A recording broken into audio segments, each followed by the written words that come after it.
hath settled upon the realm of Britain, for it hath endured a desolation of 16 winters, bereft of a high king to guide and unite the land. The Supreme Collegium, entrusted with the sacred duty to anoint a rightful sovereign, hath faltered in its solemn task, lamented the whispers among the people. The 9 surviving legates, their voices entangled in a web of protocol and precedence, hath failed to act. Alas, it seemeth the twilight of the Collegium, as a potent body hath descended upon us. Throughout the land, tales abound of tribute paid, but alas, it floweth not into the coffers of a worthy ruler, but rather into the hands of invaders and those ill-fitted to the throne. The noble lords of Logris, once stalwart pillars of our realm, hath been laid low, though some secrets lie shrouded in mystery. Duke Ulfius, a survivor of many a harsh winter, findeth himself enshrouded in whispers of a shadowy alliance with the treacherous South Saxon. Duke Corneus, long in hiding, hath emerged from the shadows, and as he journeyed northward with exiles from Hanton, a fateful clash hath erupted at the border of East Saxon. In the wake of many a raid upon Caerwent, key strongholds once lost hath been reclaimed. The Irish, like a relentless horde, wage war upon the lands of Gales, swarming in their thousands, akin to vermin unleashed upon the fields. Norgales, in the throes of despair, offereth tribute to the mountain tribal leaders, known as the 3 Cadlus.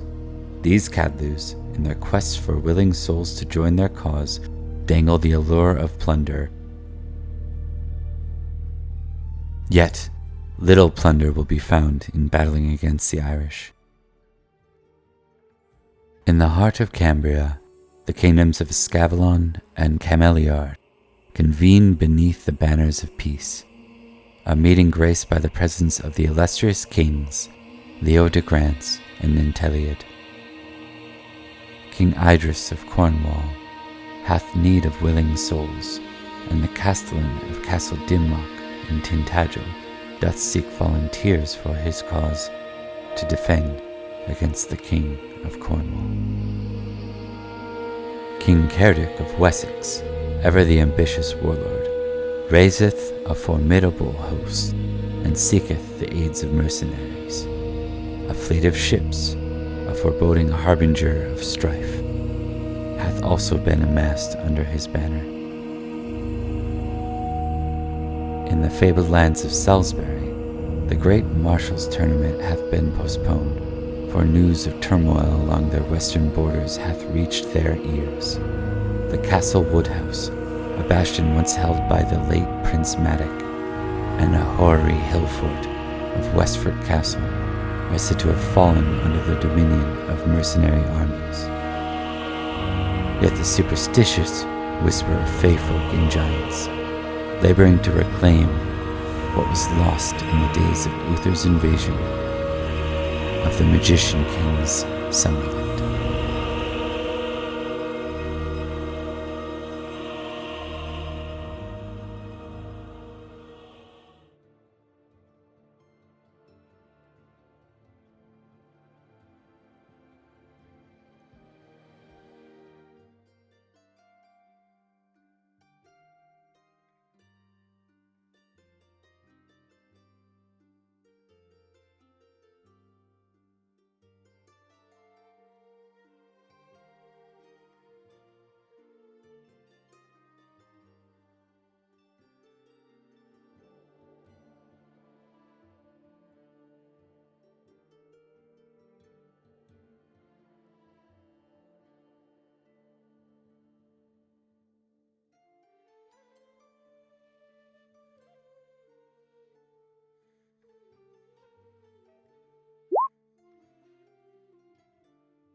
All right, and we're here.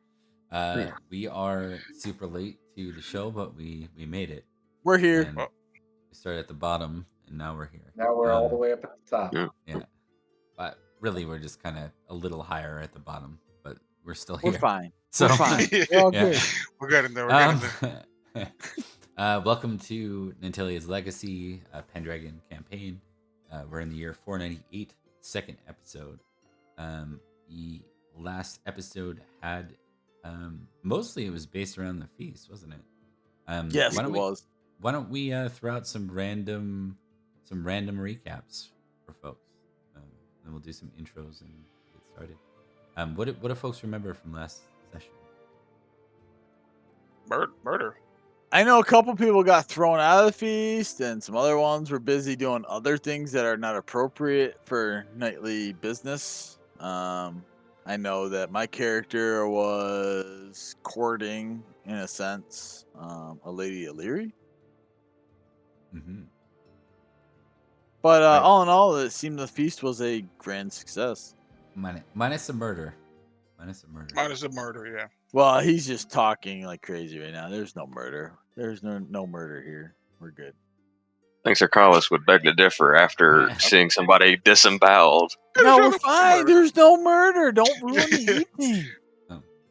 Oh, Rhun fixes the stuff with the barbarian chicks, so that's good. That's true. I mean, some people ran away and did their business. Yeah. All right, let's do some quick introductions. We did it in background format. Yampa. All right. Yampa playing Rhun. Dudes all over the place, but I'm glad to be back. Welcome back. Go to Wergar next. Hey guys, it's Wergar playing Cercalis again. And I think Cercalis is about to use that money that he got from the ransom. There you go. Yeah, he's one of the 1%ers right now. Yeah. Eat the rich. Yeah. Eat the rich. We'll go to Drax next. Yeah. I was playing as Sir Rhun, and I had a relatively good episode last time, and my character started in a amour with Lady Illyri, and I'm looking forward to see what this episode throws at me. Should be interesting. Should be indeed. And last but not least for this episode, Bert. I am Bert. I will be playing a Sir Cormac. Wait, that's not Sir Cormac. This is Sir Cormac. I'll be playing him today. Hopefully the dice will agree with me and won't kill him off today. But it may not be looking good at all. Yeah, dice have been pretty mean for him as of the last couple sessions. I don't know what you're talking about. The dice are never. Oh, mean. you do too. Yeah. Don't get me started. At a feast. It's true. It was one basically of the worst rolling. Spent the entire last game doing jack nothing. You put on a fumble rolling clinic. And that's saying a lot considering my character's fumbling. Yeah. All right, we're gonna pick up. So that was Easter feast. Okay. So we're gonna pick up in the mid to late spring. Unlike a lot of our episodes are gonna, one of the things about playing nights is you're often assigned activity. Sometimes there's just not a lot of shit going on in a year, and this is kind of one of those years. You're nothing about a formal muster this year, though they are training. Remember, they talked about preparing the army this year, right? So that is kind of happening, but it leaves you in a position where, in a way, as soldiers, you're kind of left with more free time than you typically are. So we're gonna see where that goes for this episode. It's gonna be a little that's pretty weird. Off kilter. Yeah, we'll see. Yeah. See, we haven't done this yet with Nanteleod's Legacy, and we don't have Gwydir to send us off on a wild goose chase to entertain us with his random chases. He would have found a way to throw you in some kind of quest. Exactly. Oh yeah, we would have been chasing some random druidic lady got up the woods. 120 Libram for bringing in like one of the guy's sons. Gwydir fully bringing the guy in. Yeah. Probably would have went, hey, let's all go buy land. Yeah, right. We just buy a whole section of the kingdom and just be like, okay, we're our own country now. Indeed. That'd be hilarious. No, that is not cool. No. No. Okay, let's maybe. Do you guys want to do some vignettes? Is that a good Yeah, place that's to cool. start? Be Start off interesting. with. Where Let's we get go. vignette with it. Yeah, we haven't done a lot of seeing the characters in their natural habitats. Yeah, get some personalization going. Yeah. Okay, we'll go. I'll give Wergar the option. Do you want to go first? Do you want to go last? Or sorry, I meant Yampa. Well, I'm just looking at the screen here. Do you want to go first or last? I want to go last. I'm thinking still. No, he wants to watch. Yeah. So that puts We're gonna go Bert, then Drax, then Wergar, then Yampa. We good with Okay. that? Yeah, Okay. I'm fine. Okay. I'll be right Yeah. back then. All right.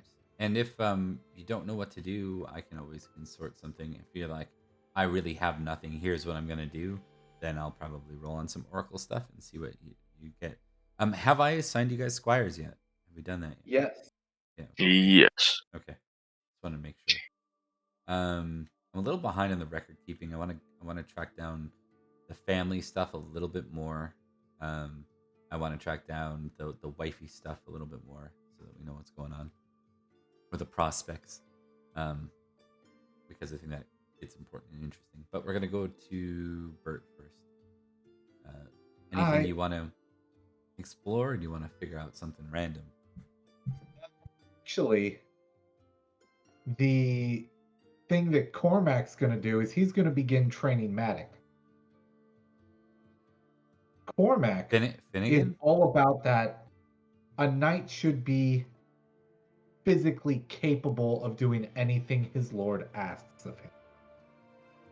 He is famously energetic. He is famously just a big guy. Okay. You're training who? Strong, stamina. So your squire? He is going to train Matic, his squire. Okay. Just want to make sure. I wasn't sure if you meant Finnegan or Matic. Okay. Noted. Finnegan is coming along. Yeah. Finnegan will hold the axes. Okay. Understood. Yeah, Finnegan's, I think, what did I say? Like, he was 8 to begin with? Or actually, you didn't really have an age. You just had an age idea. Yeah, he was we had around basic 8, Yeah. 9. Yeah, and now he's 2 years older than that. Because that started in, I think, 496, if I remember correctly. Yep. So. Alrighty. The common thing is that Matic actually does have armor. It's not chainmail, but it's something that does sit there and inhibit his movement and weigh him down. So Cormac and Matic every morning go for a good 3-4 mile run. Oh god. Because you got to be ready. Okay, give me an energetic test. No problem.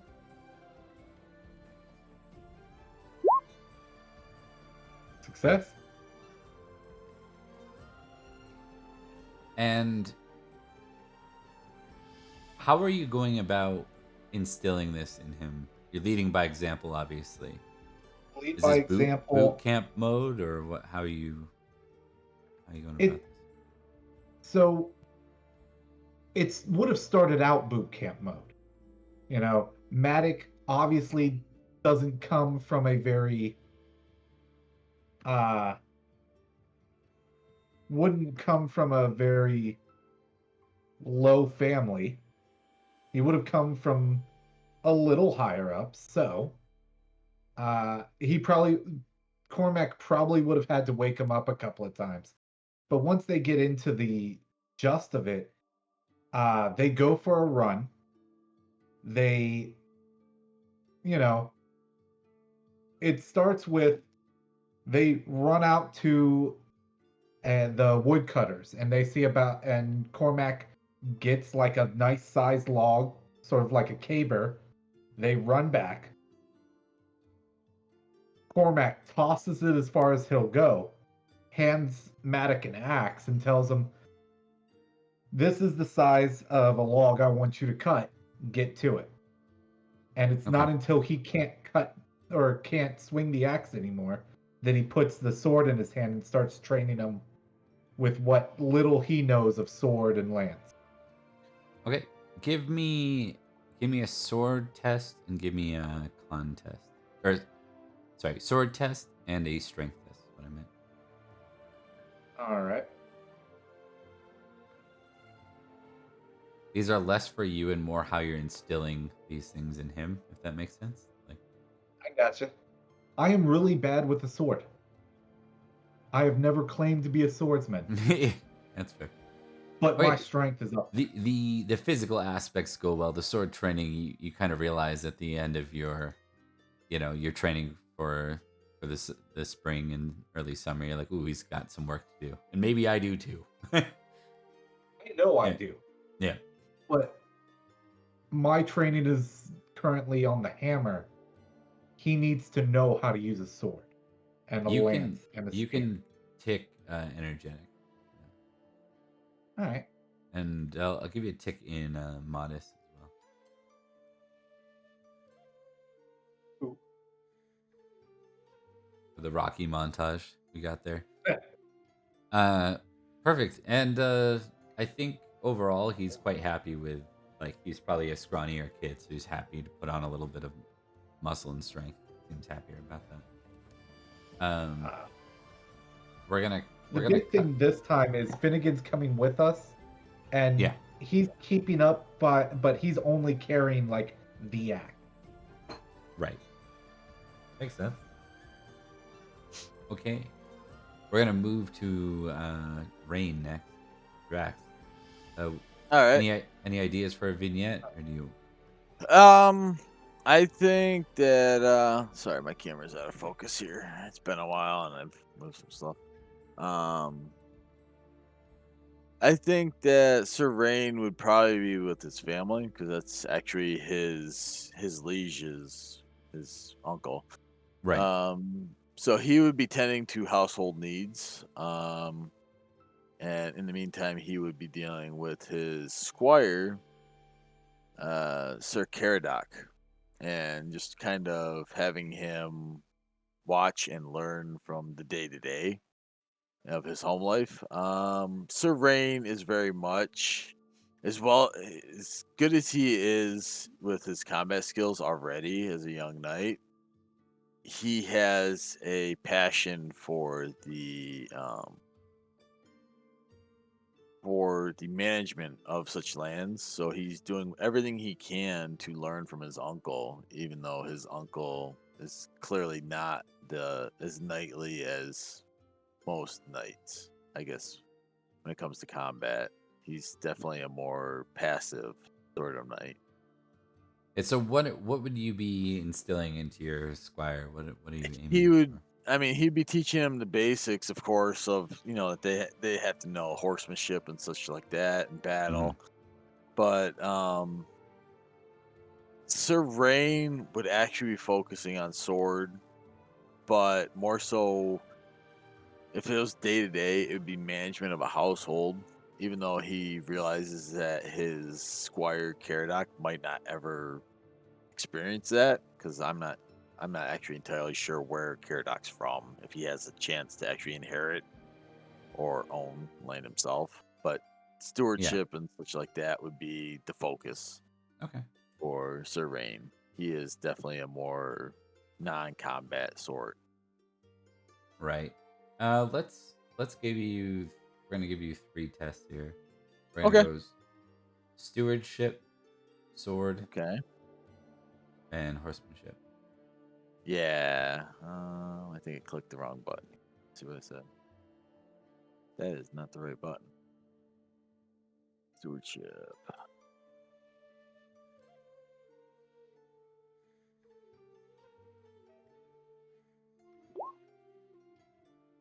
Okay. What was the other two? Sorry. Sword and horsemanship. Sword and horsemanship. All right. Those are the primary skills of Sir Rain. Yeah, you said the nightly basics and stewardship. So.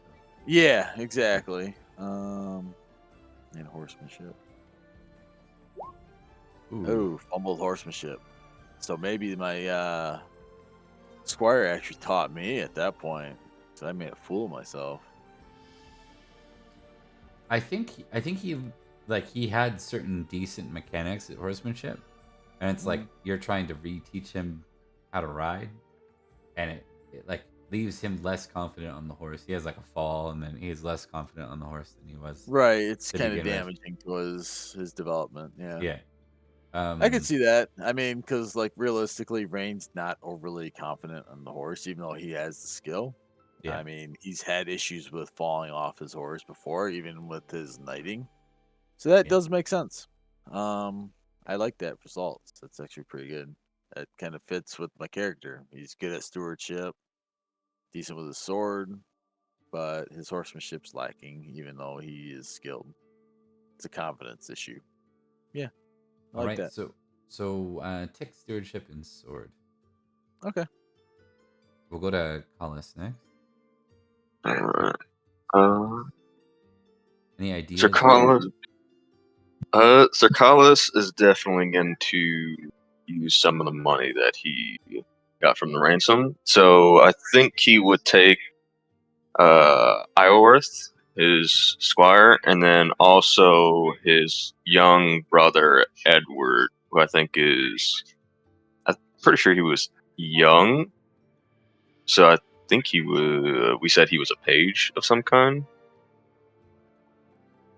So Cercalis would bring his younger brother as well, since at some point he's going to be a squire as well. So Right. he should probably know something. That makes sense. All right. What is the focus? What are you hoping to spend the money on? I was going to spend some of the money to buy a courser and then a palfrey.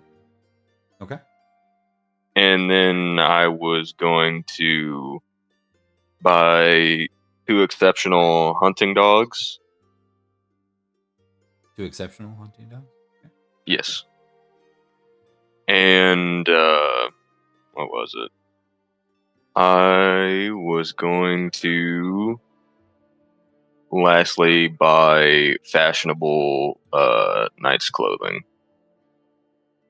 And it was going to be, because I know I'm a household knight, so usually I wear King Nanteleod's colors. I don't think my family has their own heraldry yet. No, because you don't come from Yeah. Your father was a household knight as well, right? Yes. So I think he would probably just get a new. It's just more, the colors definitely pop out a lot more, and it's very of like fine materials. Understood. So he was definitely gonna do fashionable knight's clothing. And where were you pulling the incomes? Were you pulling them out of the 5.2 book for those like the exceptional and stuff? Yes, I think the book that I originally got. Yeah. Okay. Yes. But I was gonna need some help with getting the total of all that, because it uses denarii and then some of it is librum, and then it has city and then town price as well. And I was like, yes.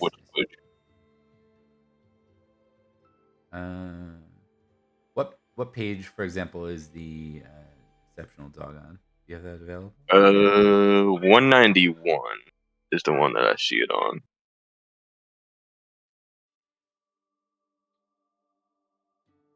Pulling it up. There we go. All right.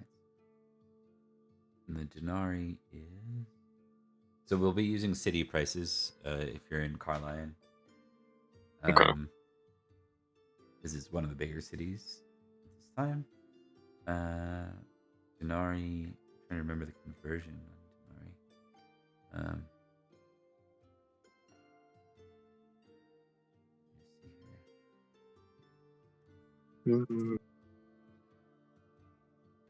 here.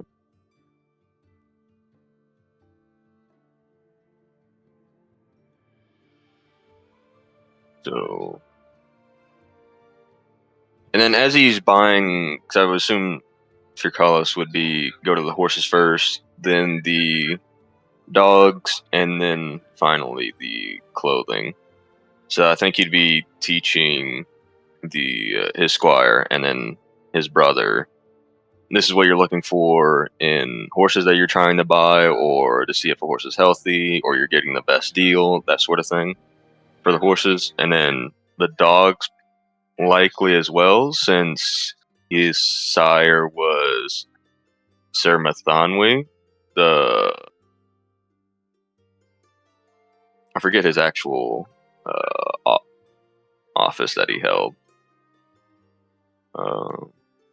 It's in the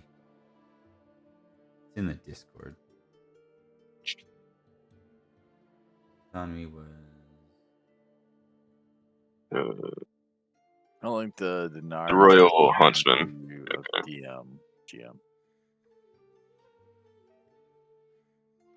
Oh, thanks. Appreciate that. Narius.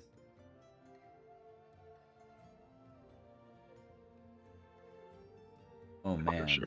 that's a rough. 240 denarius is equal to 1 lyrium.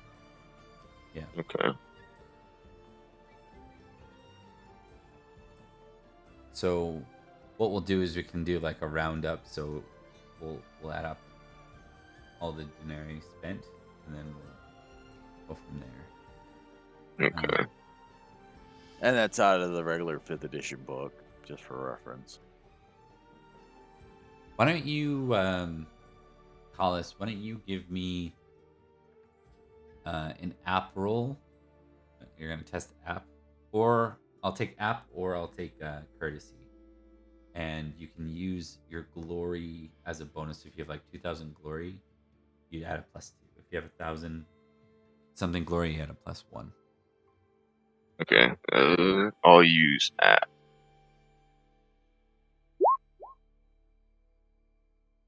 All right. Things go off as it. So, the total is going to be 1 less denarii total as you wheel and deal a bit. So what do we got? We got 25 denarii for the exceptional dog. You're getting 2 of them, right? Then what else? Yes. What else are you getting? A courser, just a regular sort of. This is the average quality is like a brown horse. I'd get some type of bay colored horse for the courser, and then for the palfrey, I was gonna go a little bit extravagant on this one and get a white palfrey with fancy tack. And I know that would cost double the base amount. Right. So for Libram, we'll say that the palfrey costs you 8, the courser costs you 10 Libram, so 18 there. What else were you getting besides the horses? I was then getting fashionable knight's clothing. It's fashionable. That is 1 Libram. Alright. And -1 for the fashionable clothing. So if we shade, and was that everything? I don't. On the time period, we don't have reinforced chainmail, right? Correct. Yeah. There's not. Okay. Reinforced chain doesn't exist yet. Other than that, I think you would just get the fancy tack for the palfrey, and then basic tack for the courser, and I think that would most likely be all that he got. Okay. So that's easy. So we're gonna say 19 Libram total. Okay, 19 Libra.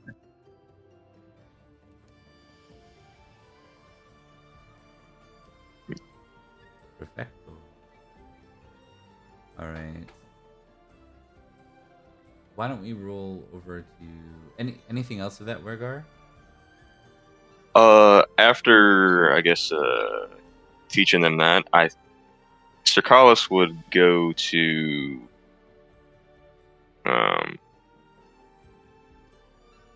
the castle and most likely try and see Sir Cedric because he is the seneschal, and Sir Collis wanted to inquire about uh, lands that didn't have, I guess, a landowner. Gotcha. Okay. Let's do that real quick. So you end up with Cedric and or Kedrick, and Kedrick looks at you and is like, "Ah, Collis, Sir Cedric. I have you in my books for an appointment, but I don't have the details. How can I be of assistance?" Yes, I apologize for not giving the details to the clerk. I wanted to inquire about likely lands that do not have an owner, and I came into some money from this ransom, and I wanted to inquire about purchasing some land if that was possible. Ah. You're looking to establish. So things are. I'll.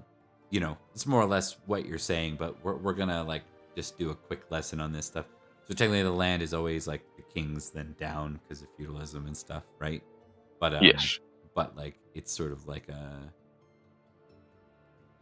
you're taking care of the king's lands is what you're doing, and then you would use that money to maybe secure the demesne is yours, right? Like as you caretaking it, your family having rights to it ongoing, right? What Sir Kedrick says is, we haven't had too much in the way of war yet. I will most certainly look around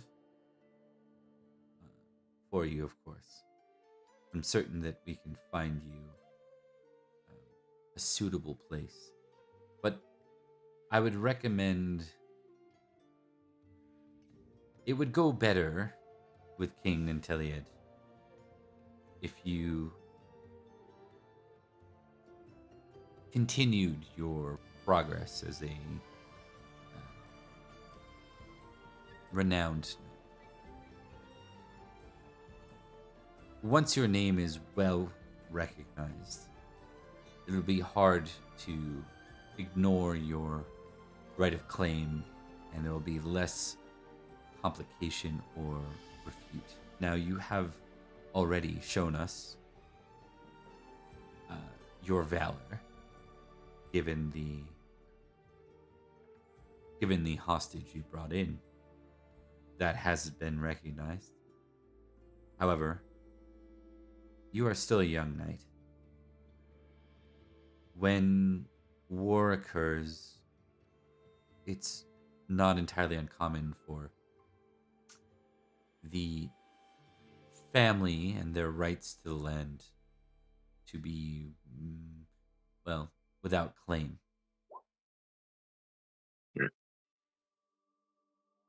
In other words,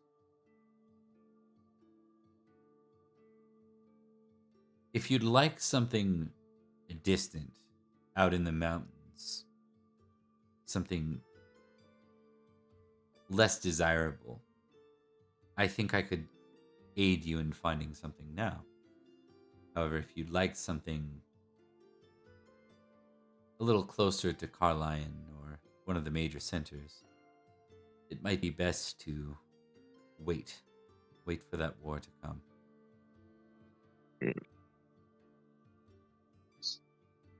Of course. And out of character, above table, you're more than welcome to kind of do either. I don't want to push you one way or the other. One would land you further away, like kind of on the outskirts, probably closer to the Breckinug, or closer to like one of the more rural sides of things where it's a little more of an inconvenience to get out to one of the major centers. But you also know it's kind of a change of your position. You would go from being a household knight of Nanteleod to a vassal knight with your own claim. Hmm.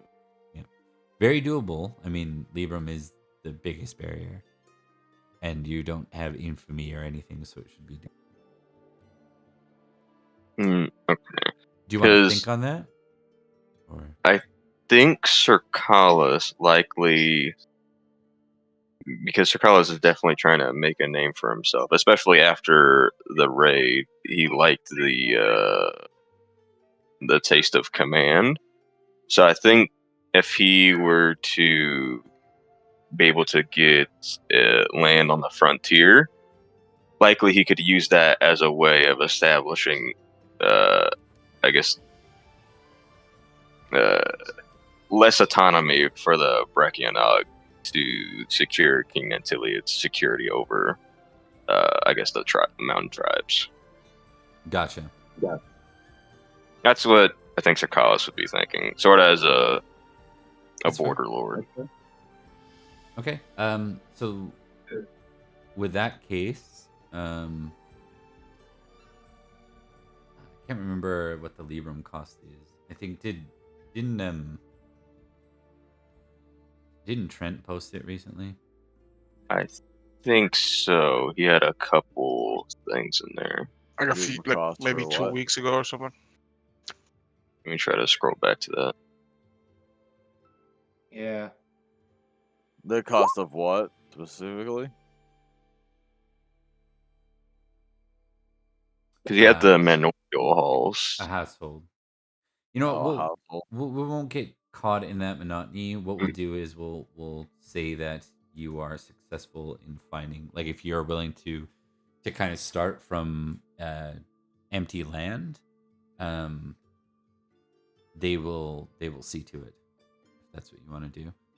Make maybe an intrigue roll here. 23.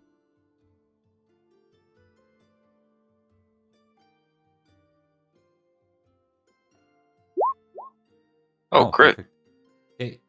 So you can tick that first and foremost. And then on top of that, you get 10 glory. And then you realize almost like immediately after.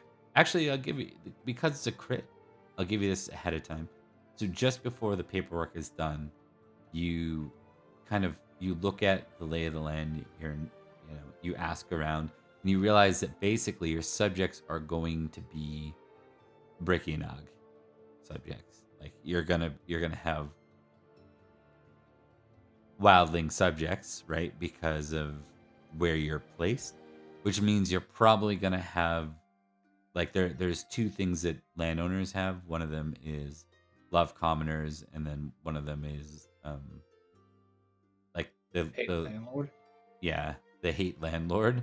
You're probably gonna start with a worse hate landlord than the default because of you're a knight from Carlion that's being placed out here. If you're up for the challenge, it's not undoable. It's just something you're gonna face as a vassal knight.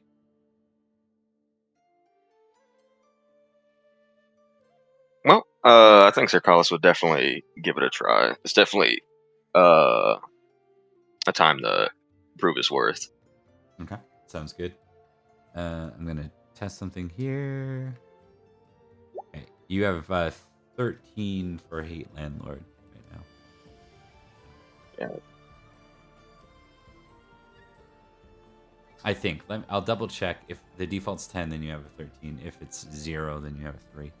I'm pretty sure it starts at 10. But I'll double check.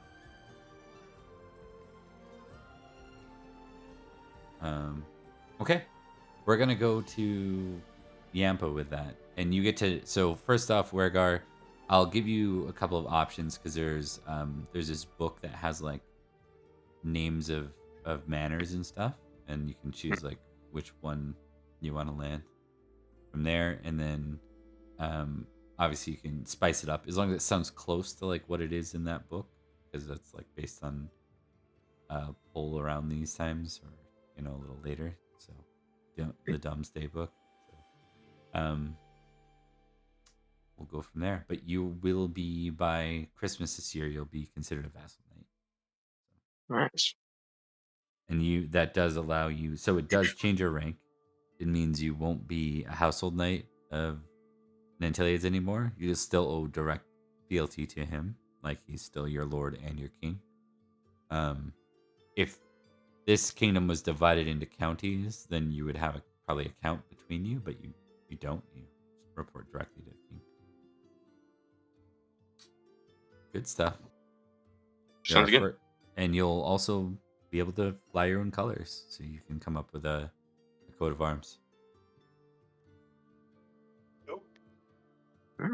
Nice. With that, we'll go to Yampa.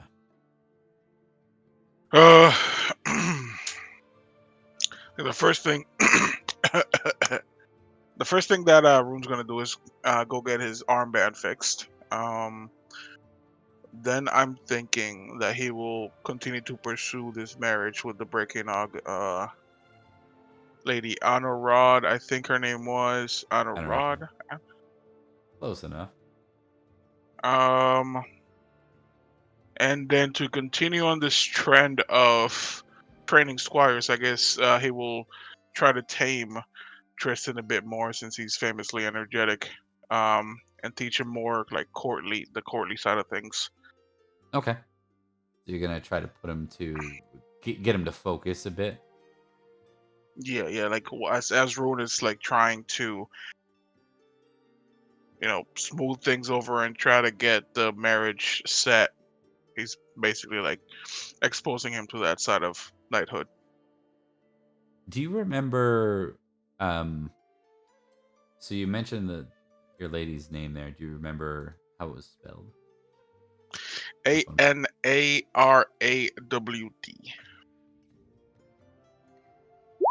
Like that.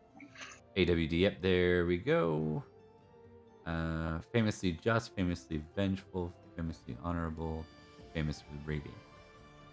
Okay. So you're going to try and prepare like are you gonna actually like be wed? Is that what you're trying to set up? Is a wedding? Yeah, I mean if that could be the end goal, yeah. Okay. How shotgun is this wedding gonna be? Do you wanna pull the trigger this summer? Let it simmer for a year? How do you wanna do this?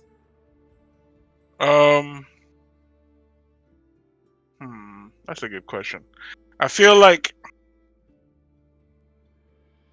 since it's more like it's not driven by love and it's driven more out of duty, I think he just try to get it set up as fast as possible just to get it out of the way, Okay. And is this do you have Libram on your sheet? Libram, I should have. Let me double check.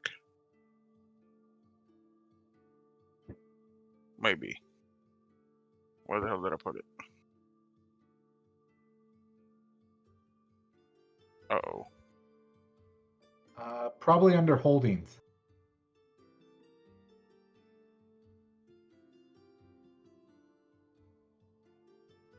Yeah, I only have two Libra.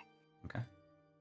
Why don't we start to you guys did a service. You did involve in raids, so you did perform a military service. I want to give you all a D4 for Libram. You can re-roll a 1. Actually, Collis, we're not going to let you re-roll a 1. you're set. Everyone else can re-roll a 1. Wait, did you still want me to roll? Yeah, I still want you to roll. You still get your income. You're not. We're giving everyone else a re-roll because they're all poor as hell. Oh, figures. Of course.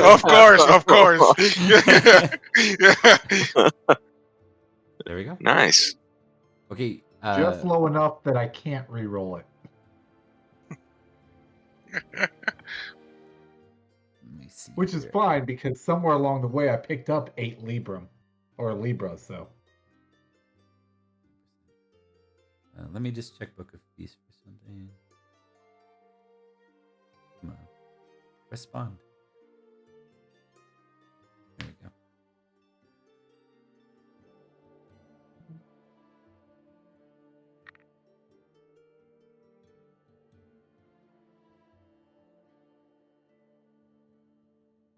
Are you looking for this to be a small or a medium feast?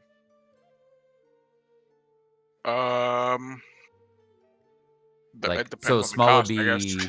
Small would be. That is a really good question. I'm gonna assume that this is part of the negotiated, like dowry, so it'll come out of the dowry. I'd say medium. Yeah. He'd at least want all of his, his knightly friends to be there. Yeah, so this will be like a little bit bigger of a deal. Why don't we do a 3-round feasting, guys? Are we? I don't want to exhaust you with feast. Does that sound fun to you guys? Fuck yeah, it does. For a wedding? What I'm thinking, What's that? if at all possible, would this be something that maybe Cormac would be able to like donate towards? Best man Cormac. See, I told you. I was gonna say I didn't hear the question. What was going on?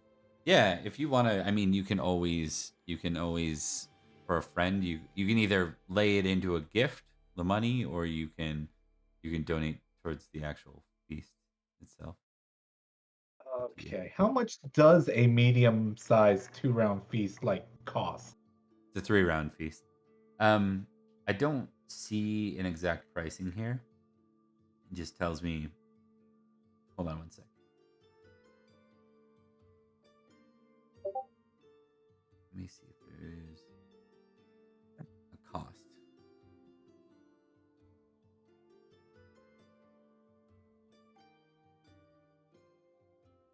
That's one thing I hate about trying to look up Libram is the symbol isn't as easy to search for. Yeah. In books. Let me see.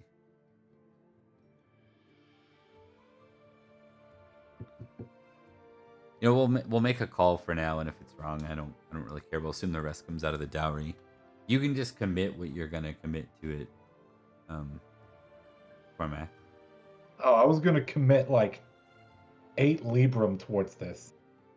Wow. I think that's probably Well, there. overkill. Like you could commit like 2, but if you want to get him a 6 Libram gift, that would be a big way for it too. Him and the. What about 3 and 3? Okay. A nicer feast and a less nice gift. I'll give you a tick on generous and hospitality. You sure? Because this is just me living up to the loyalty he shows. It's finally paying off. Yeah. What was Cormac's loyalty to Rhun again? 0. Yeah, because you guys aren't family. Do you have a directed trait then? Is that what it is? No. Okay. I'm just he shows so much loyalty to me. I don't know how to respond to that without showing that same level of loyalty. Okay. Yeah, I'd still say that's a generous role. It's the opposite of selfish, right? So. Okay. Absolutely. I am famously generous. Yep. Makes sense. And okay, we'll say that like family and friends are here. Is there anyone you don't want to be? Is there anyone you don't want to be here, Rhun? Because you actually can kind of make that call. Like Justin, do you want not want to see I was gonna say, I was gonna say it, but he totally has to be that there. seems so petty. That seems dish so you. petty. That seems so petty. He's not anyone's family. I mean, he doesn't have to be here. Oh, he totally has to, man, because he's got to duel. You know what? You know what? I'm not gonna invite him as a slight. Okay. Understood. See if he's even aware enough to notice. He doesn't even give a shit. Apparently he took note. Yeah. Because I mean, Sir Ray could totally be a dick about it and like take him as his guest. There's clearly a rivalry here, and you've been picking his side a bit too much. I'll be nice. he just critted Vengeful, so he cares. Oh, Oh, there's a lot. oh This is yeah. gonna last, man. Oh yeah. You better train your sword a little bit better. As soon as I get wet, just go out to the training yard, start smacking things. So obviously with Rhune's actually the host. There's a weird thing that happens when you have a Lord guest here, where if it's the host card, it will be sometimes it'll be Rhun, sometimes it'll be Nanteleod because Nanteleod is present for this. But we're gonna go ahead and show the actual feast. Let me pull this up. Oh, we're actually gonna go through the feast for the Yeah, marriage. you guys thing? cool with that, or we don't? Oh have yeah, to? that's awesome. Oh, yeah. Yeah.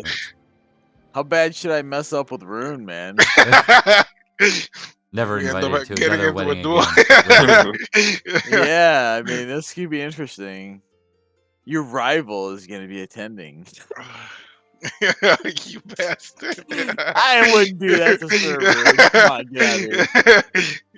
I mean, it's tempting because I like the whole sword fighting thing, but no. Sir Rain's not that bad of a guy. All right. You're gonna And- see Sir Carlos in his new drip. Oh, his new drip, yeah.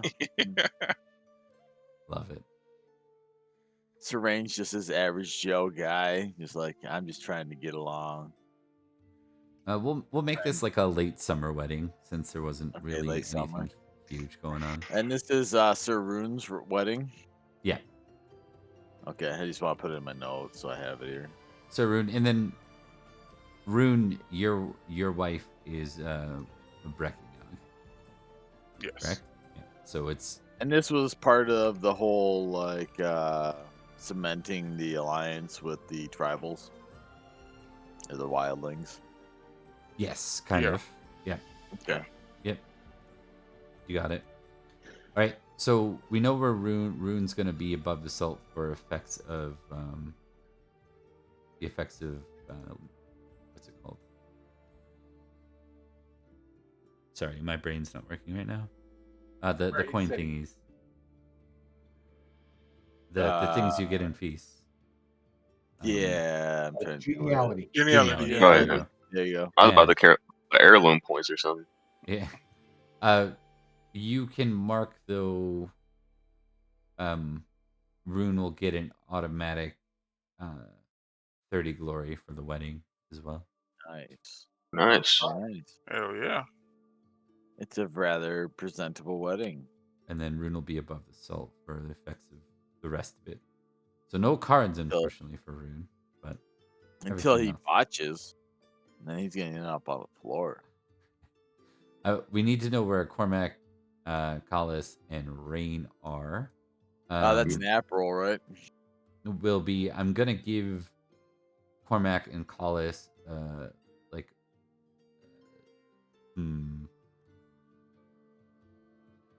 Remember, Gwydir got everybody that one Libram ring. That's right. Oh, yeah, I was gonna Yeah. ask about that. Do we have that? Plus one Since- app. Yeah. Oh, that's true. Yeah, before anyone rolls, Collis and Cormac, I think specifically, Rhun, you have a direct devotion to Cormac, right? Yeah.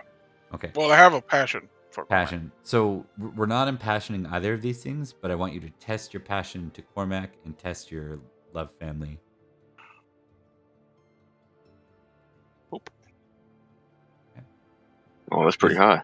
Boop. Oh yeah. Nice. Pass them both. Okay. Kick ass. So Collis and Cormac, you also get a +5 to your app rolls. Oh, you guys are nice. killing it tonight. Fast. Sir Rain is the lower end of the attendees tonight. Wait, so we all got Gwydier's rings, so I can add that. Yeah, one app. Yep. Hell yeah. Do you have to make one because you are above the salt? No, I'm not. Just for Oh, like future okay. reference. Oh shit, what's that? I'll just make I'm sure. gonna roll Oh, my app now just to see where I'm at.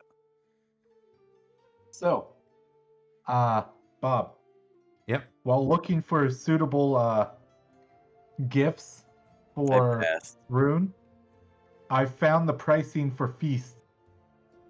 Oh yeah, At least what in is it? 5.2. Okay. A fine feast is 4 denarii. Yeah, that's cool. Oh, that's cheap as hell. That is Yeah. very cheap. That is fucking cool. Fine feast is only 4 denarii. A regal feast is 16 denarii. Well, I don't have that kind of money. Denari? Denarii. Denarii. Oh yeah, actually 16 denarii ain't bad. Sorry, I thought Damn. it was Libra for a minute. We're comfortable. We're like I upper mean, middle class. Yeah, I was gonna say, College, pretty- we're upper middle class. College is 1% for College sure. is 1%, Yeah. man. I'm literally a part of the elite. Yeah, he's like Elon Musk of the nightly world here. What page was that on, by the way? I just want to look at something real quick. 190. 3. Yeah.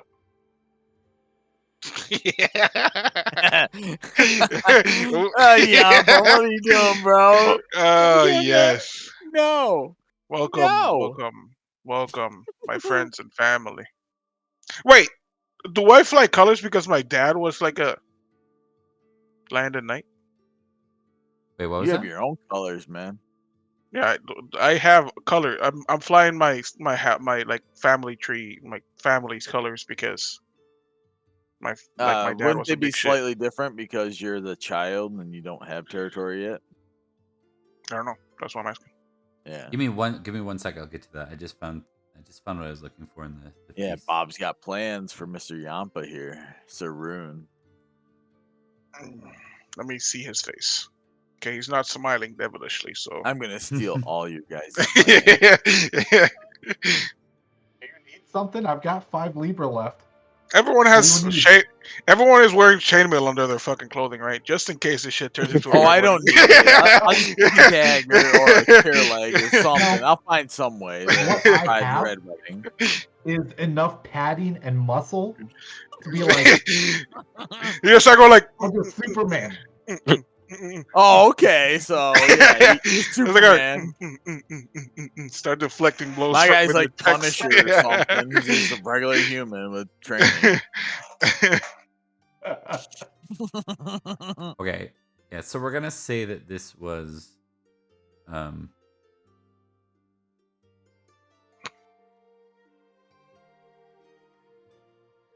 a grand feast. Grand for- feast. Is for that 300 for, nobles. Wow. Well, damn. For Rhun? Really? What You got do that you many mean? friends? Fuck yeah, my family's a big shit, dude. Holy shit! So what kind of bonuses is that? Because that sounds impressive. Well, we already factored in the glory, which is actually higher than it says here, so Mm. that's okay. But you can also Okay. check generous because of the costs here, Rune. This will come out of some of Wow. what you get, but you so you can tick generous, and the common folk are fed in this feast as well. So there's like 1,000 wow. commoners in Carline that you can. Oh, hey, we're eating roast baby swan and lampreys and hot sauce and hippocras. Hippocras. That's of Isn't course that what wine? the nobles are eating. We're They're eating probably hypocrites, eating salmon. damn it. They're eating We're eating salmon. hypocrites. Like salmon and yams out on the common space, but you guys get this. Okay. Yeah. Okay. Oh, They're like, yes. well, Love salmon and peasants. yams. What Love did you me have yesterday? peasants. Salmon and yams. Salmon and yams. Who wants yams? I mean, salmon I can understand, but yams? Come on. Hey, man. hey! I'm Yampa. Oh Yeah. man, I'm gonna be a disgrace for Yampa here. I just want to Sir know Rhun. that we have no one below the salt or on the floor. So No, we're something bad's kicking gonna ass happen. right now. Yeah. Yeah, exactly. Something bad is gonna happen. It's gonna be me. You know that, right? Because I'm gonna botch my first roll. We'll see. We're gonna. Oh no, we know. We're gonna make 3 rolls here. We're gonna give Okay. Yampa the grace of the first D20.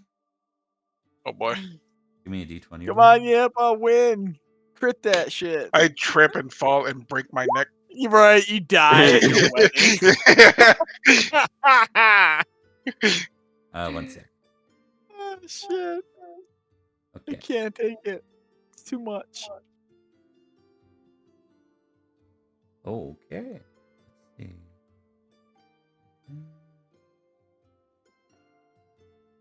Okay. There we go. Interesting. We're gonna get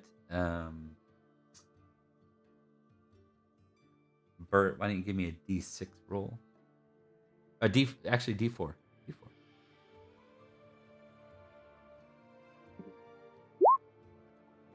Okay. And lastly, Wergar, why don't you give me a D20? All right.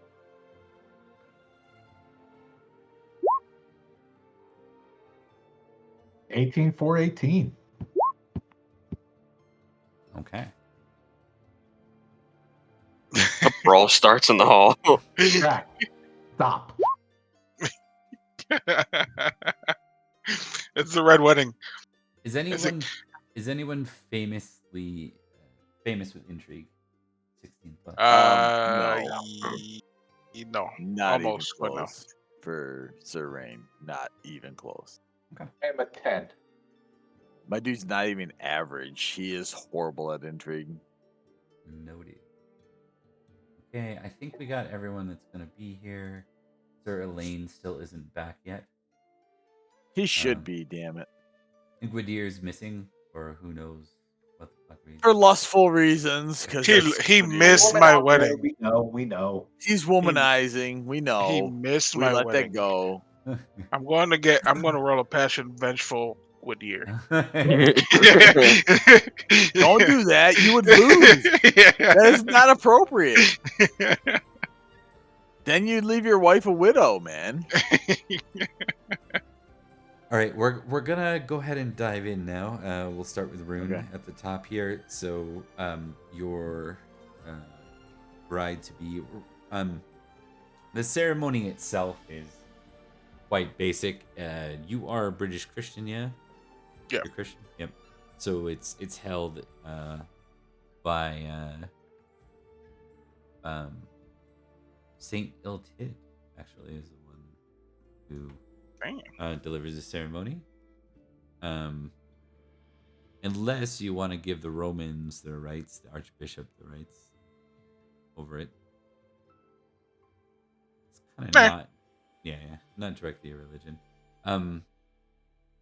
It's kind of prestigious to have Saint Illtyd over the ceremony, and it goes over well with the Brickianog a bit more.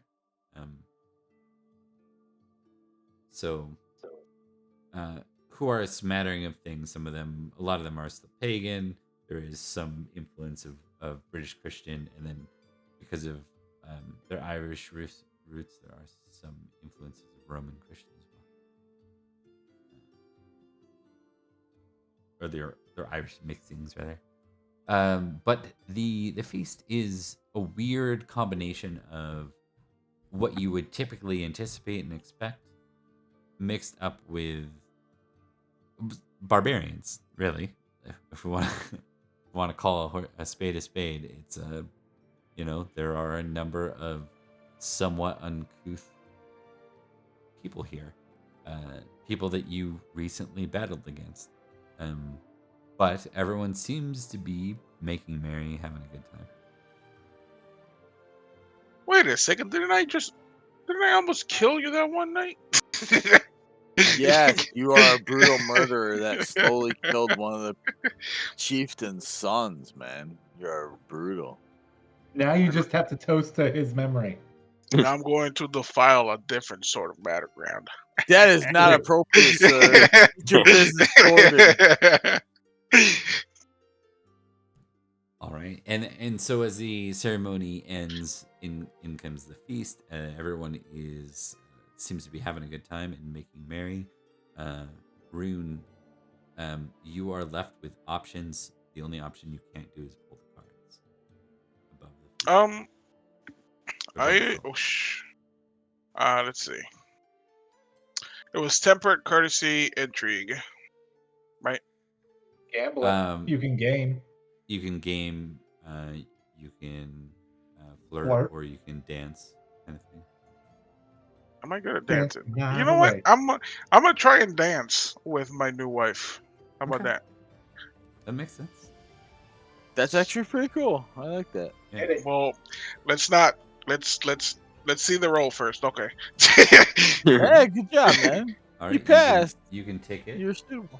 It seems to go over well. Like, it's not often that a knight is even capable of dancing in an impressive manner. So it definitely sells well. Good. And that'll net you 3 geniality. Nice. I think she's impressed, and like so are some of the Bricky Nog when you're busting out the moves. They're like, wow, this guy got rhythm. Just start stanky legging in the middle of the fucking. Yo, sir, Rhun, you got this shit, bro. Love it. Shit. All right. Anything as far as like role play or anything you want to dive into there, regarding Rhun and his wife?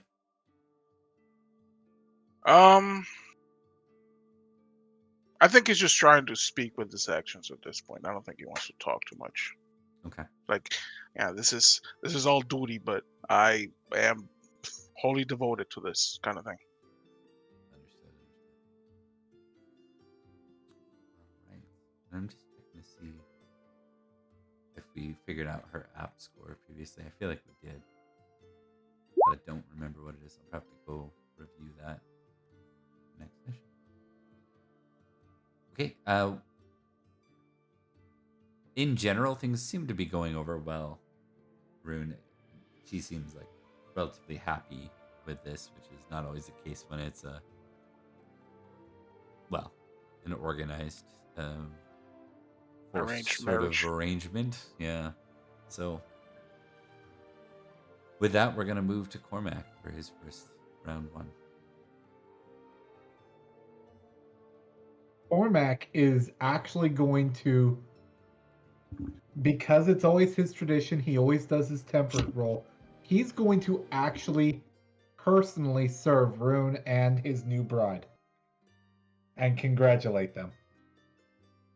You're gonna serve them food, kind of thing, temperate. Oh, yeah. Yeah. All right, go ahead and give me the roll. In fact, because of the last few times I've rolled in a feast, I would like to show my hospitality to them. So I'd like to impassion with hospitality if that's available. Yep. Woot. All right, you didn't fumble. That's a good start. Yep. All right. And There you go. Killed it. All right. so Rhun. He is away. Yeah, I know. But I do speak to the wife. I'm sorry. Do speak to the wife as well. Lady Anarchy. Yep. Lady Anarchy, I am Sir Cormac. And I'm sorry to say that I did not get a chance to get to know you much better before the wedding. Else my gift would probably be more addressed to you yourself. But knowing what I know of your people, I did get something of a I think it will be a suitable present this evening. She I smiles also have and she says, "Sir Cormac, I've heard your name. Rhun has spoken quite a bit of you." It's very heartening to hear. My cousin, Sir Gwydir, does pray forgiveness that he was not able to be here, but he did send a present. I think he knows you even less than I do.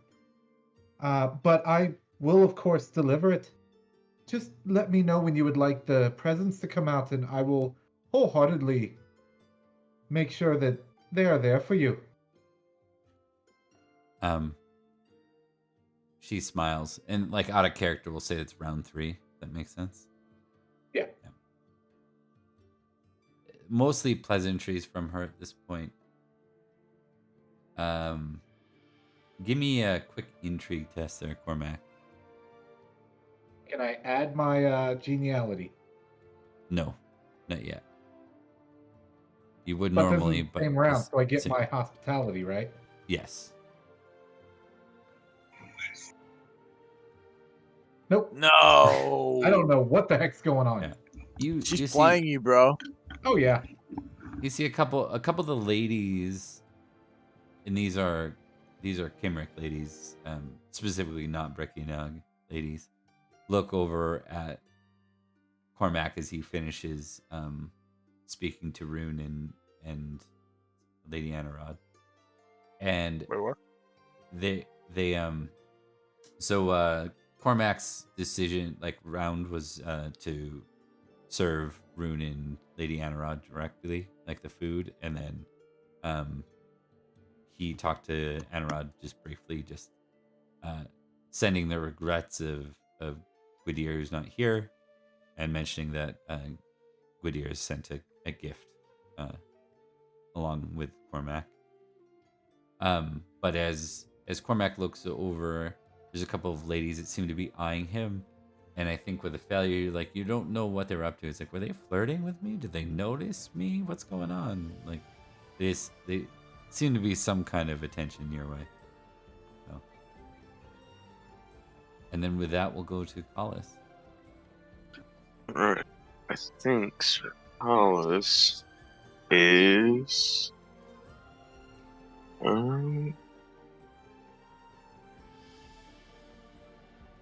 Yeah, I think Sir Collis is actually going to indulge for the first time at a feast. Awesome. I love it. All right, so with that, Really? Sir Collis is going to indulge? Wow. Well, his temperate and indulgent are both the same. Oh, so- no, I get it. That's just surprising. This should be good. let's see it. All right, so you make an indulgent test. Hmm? No. All right, so pass means something here. Hold on. Oh, wrong thing, wrong book.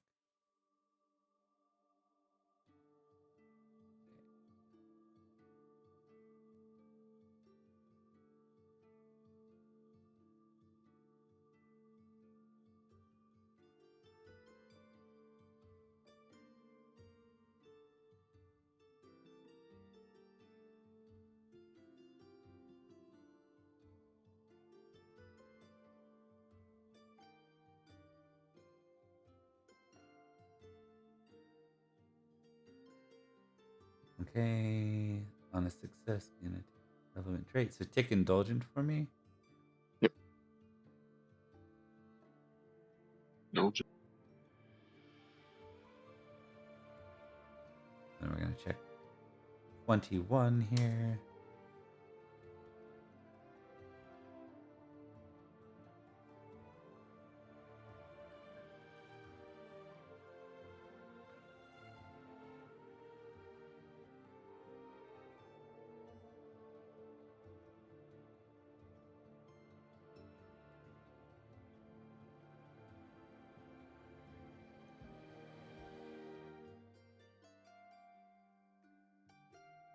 Okay, so you are drunk. That gives you +5 to flirting, orate, lustful, reckless, indulgent, and valorous, -5 to everything.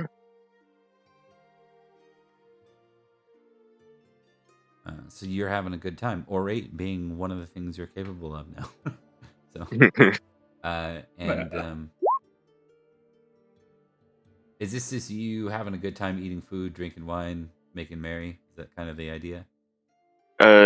Yes, but Sir Collis, being the sort of intrigue person that he is, he's mostly trying to stay over near the Breckianog as he's now drunk, because he's assuming that they're more of a passionate people. So if he becomes indulgent and becomes more passionate, he's likely to get more stuff out of them about their culture and other stuff like that, or Okay. events that may be happening. Yeah. So you're partying with the barbarians a little bit, or around the Yes. barbarians. Yeah, understood. Quick question. Where's the third geniality coming from for Colin? Oh, yeah, that was a mistake. Should have been 2. Alright. I was about to say, do I get a third if I go indulgent? No, it's just Party. Yeah. Party. I think you create a trend to call this. So we're gonna give you we're just gonna give you like 5 glory here. So Nice. you're the first to kind of cross the lines of the divided. You know, you see this in modern weddings. This is the thing, right? Where you have like the bride's side of the wedding and the groom's side of the wedding, and sometimes like they're not a mix, like a group that mixes well, either due to heritage or due to like not knowing each other. They tend to sit on different sides of the room, and Collis, you bring the party together a little bit. So you actually you start you're the first night to go over and start drinking, toasting and drinking with some of the Breckianog. It doesn't go unrecognized, and some of the other knights begin to follow you because you have like how much glory again are you at? I just broke 2,000. Yeah. So you're now a bit beyond the average knight, so especially a young knight.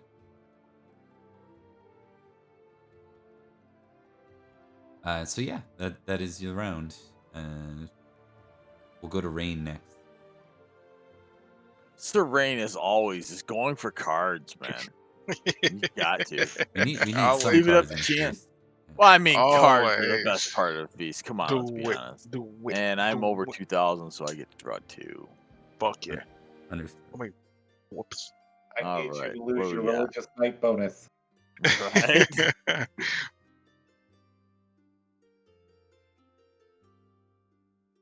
A pagan priest wishes to Pagan show promise. his worth.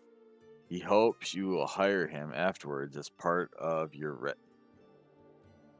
That's actually interesting. I'm curious. That is very interesting. Yeah, as a religious knight, that is very interesting.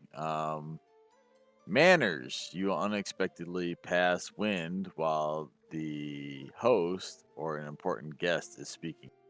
Well, that is not suitable for this situation. Yeah. I am gonna go with the pagan promise. Unless someone Read the decides fumble otherwise. one. Read the fumble on manners real quick. Okay. Manners, fumble. That wasn't just wind. You leave to change your clothes. Miss the next round. Yeah, he just shit himself. No, Sir Rain is not that uncouth. I mean, it could be that you fart next to me. It couldn't be like you could fart next to Nanteleod. But... absolutely not. I mean, he would never live that down. Oh no, you would not. No, he would not live that down. That's a card. There are certain cards in this deck that there's just no reason you would do it. Yeah.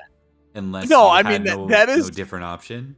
And I mean, manners is one of those legitimately, cards. that is a very cool card, but that's No. just not gonna work. I'd actually find the pagan promise more interesting for the religious knight to consider having a pagan in his retinue. Yeah, it's interesting. So I believe there's supposed to be a mechanic where like that's a pagan card, and if you're Christian and you pull it, then you're not. Yeah, it does have an icon down there on the bottom of the card. I don't think you're that's supposed to use it legally, Okay. but we make those. Hey, that's fine. If you want me to redraw, I can. No, we make exceptions for it because we just find it interesting, right? Like who's gonna be like, oh, well, I'm not gonna ask you if you're a Christian. It's like that doesn't. Okay. Yeah, I think it's interesting too. Okay. It shows the weird blend of paganism and Christianity in the Unfortunately, it looks like that it's possible that my character will lose that card in later rounds if he's forced to roll any of those checks because he's actually pretty good on the chased account. So, but I'm good with the pagan promise if everyone else is. I think it's interesting. Oh, yeah, it's interesting. My it's like character a is an even split between worldly and what's the other one? Worldly and spiritual. Yeah, he's 50-50, so he is like legit able to see both sides of the. All right. The guy's name is Colin. Okay. Yeah. Then Sir Rain would be more than any round table knights names. Yeah. Okay. Yeah, he is then more than interested in listening to Sir Colwyn speak to him, even if he doesn't necessarily agree religiously with him. his point of view is respected. I like this guy's. This guy fits a pagan priest better, anyways. Energetic, rule, hospitality, in battle. This seems. I Yeah. mean, I think my character could actually relate to that. I mean, not necessarily the cruel part, but the hospitality certainly in Yeah. battle. It's Maybe it's the understandable. hospitality that brings you in, like, you know. Well, between the hospitality and the energetic, I mean, they're pretty close to the same person. The cruel's the only thing that stands out. I mean, like that's otherwise Rain wouldn't do because Rain is an even split again between merciful and cruel. But hospitality and battle are both solid things for Sir Rain. And it's always good to get an outside opinion on stuff. So, I mean, he would legitimately be interested in seeing what this pagan has to say. Understood. Okay. And then that'll net you your. One geniality for the card and one for the round. Yeah, 2 geniality. Yep. Hollis And that and is Rain. Colwyn. He's not a knight or anything, right? He's just a priest. No, specifically okay. not. Yeah. Okay. Pagan. He would I just want effectively be as a priest. Okay. He is probably like a druid. Okay. Yeah. Though all right. something of the fashion where him being here, you know what he is? He's probably a Brickynog druid. That makes sense. I mean, Like, that's cool. yeah, I mean, yeah. I'm good with that. Yeah, that makes a lot of sense. Because like otherwise, why the hell is he here? Right. Right. Relative of Lady Anarchy. Okay. On top of that, Collis and Rain and Rhun, why not? We'll give you all intrigue rolls. Collis, you are intoxicated, so I think you get a -5 to this one. Yep. You're just drunk, not roaring drunk. Go for it, Rhun. You got this. Good My job. eyes are always open. Always. Collis. Across the room. It makes sense. Like you would expect. Yes. And Rain. Rain. What am I doing? Sorry. Intrigue. Okay. Sorry, I was typing notes, so I wasn't fully.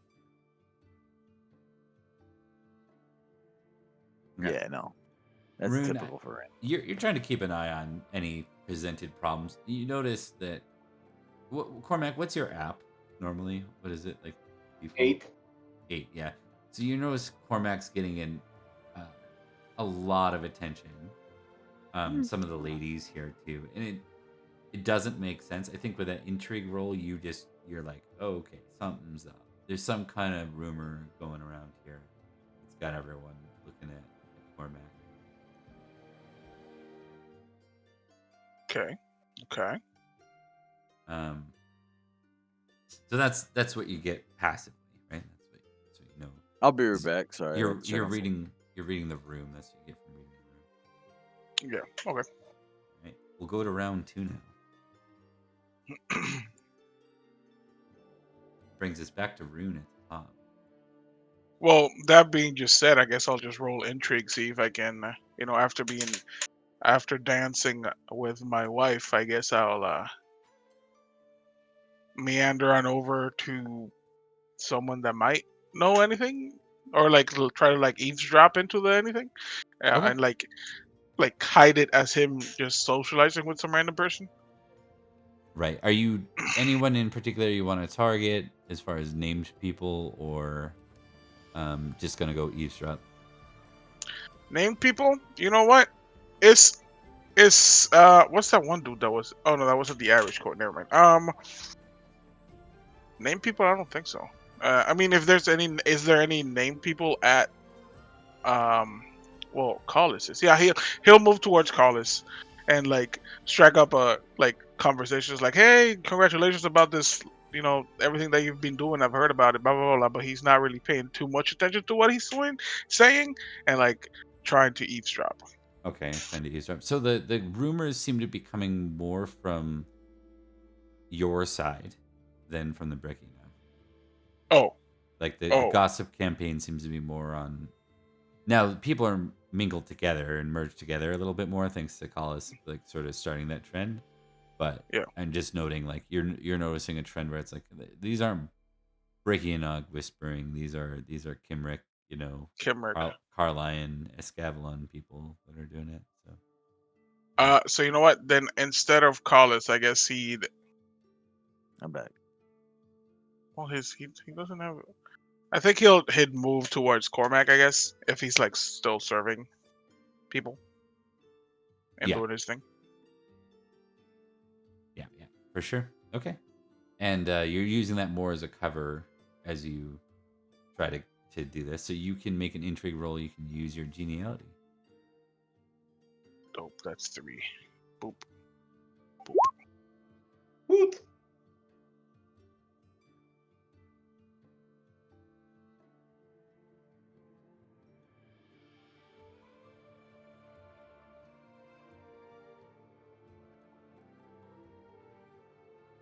Okay. So intrigue success. You're aiming to overhear, right? You're kind of eavesdropping. Okay. Yeah. They seem to be these two ladies of the court seem to be in some kind of debate. Like one of them skeptical and the other one's like pressing it like it's true. It's like, I heard it from my cousin, it's true. And the other one's like,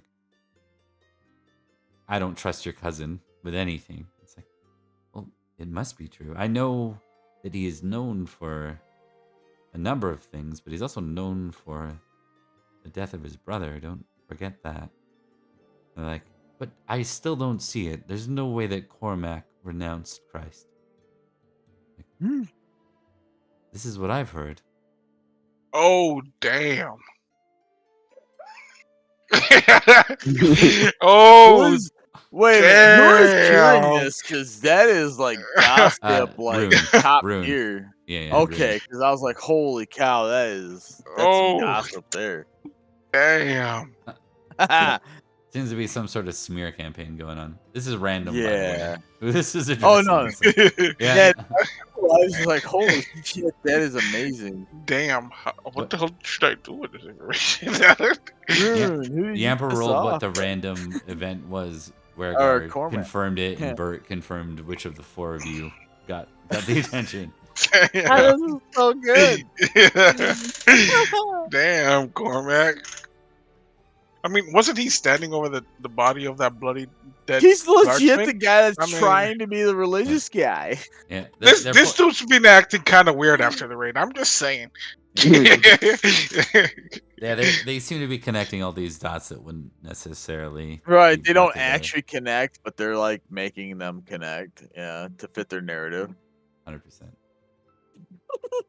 Can I, like, sidebar Cormac, like, just like sling my arm over his shoulder and like, and go like, listen, there's something really wrong going on right now, and I know who you are, and I care very deeply for you. I think there What is the problem? there's some Did I rumors. overstep? No, you're doing perfectly fine, and I deeply Oh. appreciate your gift. But I I mean, would haven't not. seen it yet. Yeah, I mean, Rick on that. I would not have your name tarnished. But I firmly believe in actions over words, and I believe that you should reaffirm your standing with the church. Oh, jeez.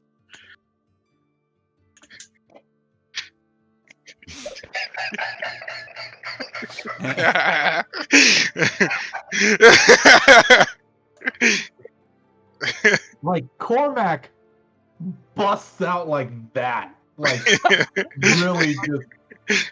He's doubled over just trying to catch his breath after he hears that. Okay, I have to ask, does Sir Rain catch this? Because that's pretty blatant if he's doubling over in laughter. I mean, he's a massive dude. Rhun and Cormac are pretty tall. Cormac is taller Yeah. than him and Oh, built. no, I get that. That's why I'm saying, like, does this stand out? Because that's pretty blatant, man. I'll give Collis and Rain like an intrigue roll to see if they're catching Okay, what's going 'cause, on with Rhun. I and mean, I Cormac, admit but that. there's only Sir so much Rain you're is- gonna catch. You won't like catch Yeah, I gold mean, just, Sir but Rain's pretty distracted right now. you might tell That's- something's going on. Yeah, it's pretty crazy. Holy shit. Zarkalis is still hanging out with the Brecken. He's just Yeah. fucking drunk. He's not paying attention to anything. Right? He's having the time of his Yeah. life. I can't get my roller to work. 1 second. Being Yeah, it's- troublesome. It's okay. Well, while that's happening, we're gonna shift to Cormac because it's his turn. Yeah. Yeah. It's cool. It's cool. Nope. Nope. Yeah, I know. Busy Yeah, I know. party. I'm, Yeah. Now for a it's a busy- second. I mean, Sir Brain's so self-absorbed. Like, totally. Oh my god. That's amazing. How do I miss that? 2 giant men Yeah, laughing, it's just like busting their ass it's like here, laughing. 6'4" and 6'7", just Right, like laughing. and Rain's just like, la-di-da-di-da. I'm gonna go find St. Ilton. I love this game. Still kind of just Okay. St. Ilton. I just heard the funniest joke. Oh, Jesus Christ. Yeah. Apparently, there's a rumor going around that I have renounced Christ. You expected a laugh, but he doesn't smile or anything. He says, "I've heard these rumors too, Sir Cormac. Is there anything you wish to get off your chest, your heart? You can speak freely with me. I will not judge." Oh damn.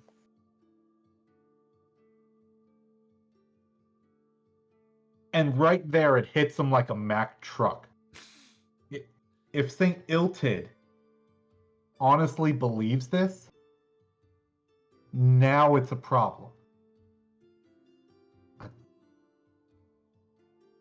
Yeah, it Dang, seemed to I be still pretty devote myself convincing. completely to Jesus Christ, our Lord and Savior.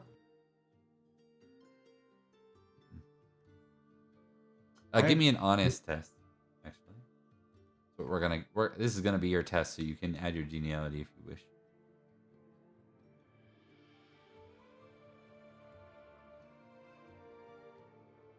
Ooh. Doesn't mean you're not honest.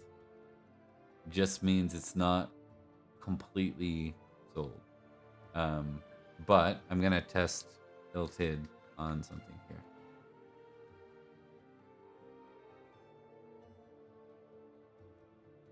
Okay. Regardless, you're not gonna get the geniality bonus for the test, but Iltid does still gives you the benefit of the doubt. He's a trusting individual. He says, perhaps these are just rumors. Someone maybe that doesn't like you, my boy. But it would be good to squash these rumors. We in the church and most knights pledging to the faith don't look kindly upon blasphemous actions. I do not know what could have been said of any blasphemous actions I take.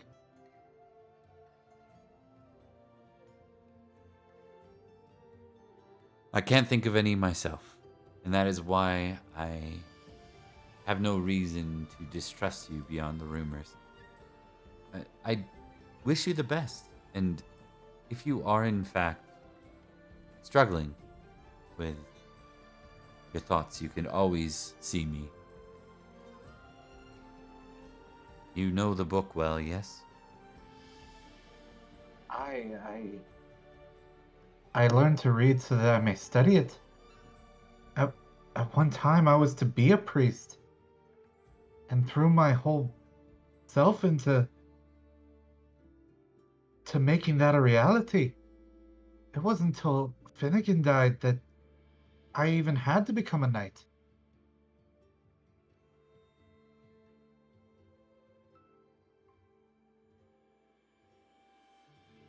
What is it I could have done?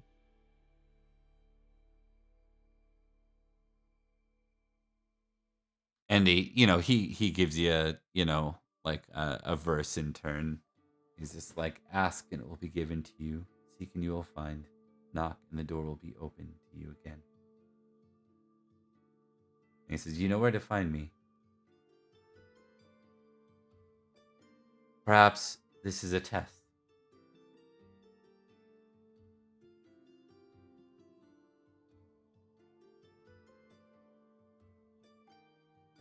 Of course.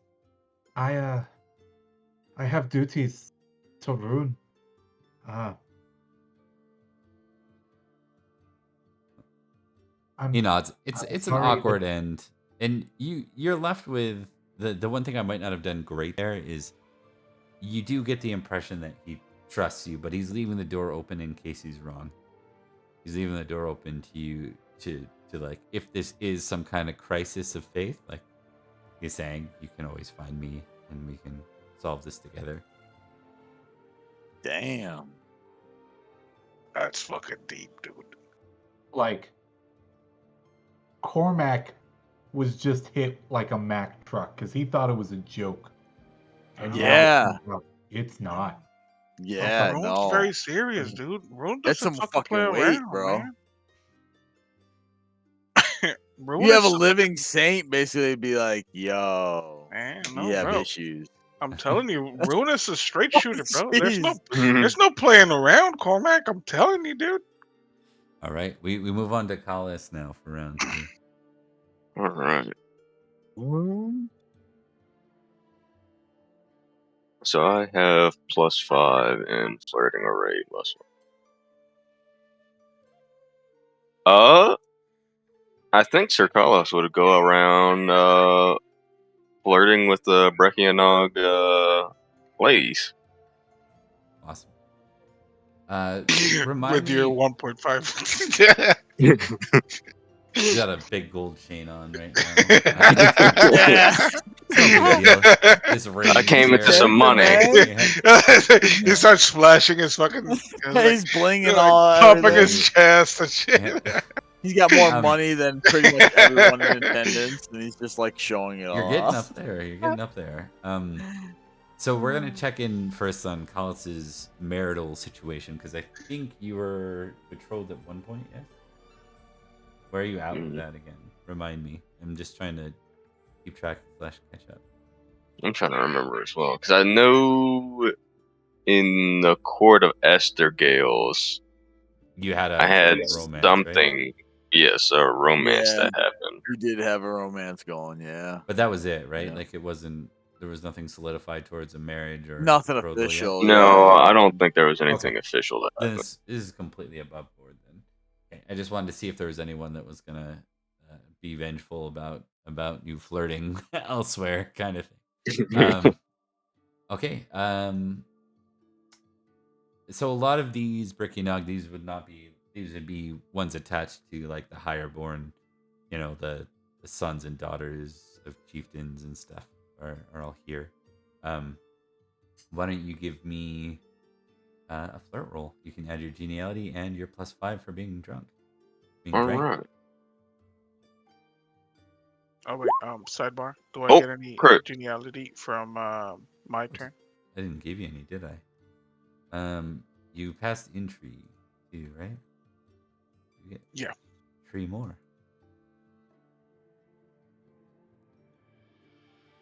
Oh damn, Collis. 17, fucking hitting that crit. Sweet. Mhm. Wow, there's some action going. All right.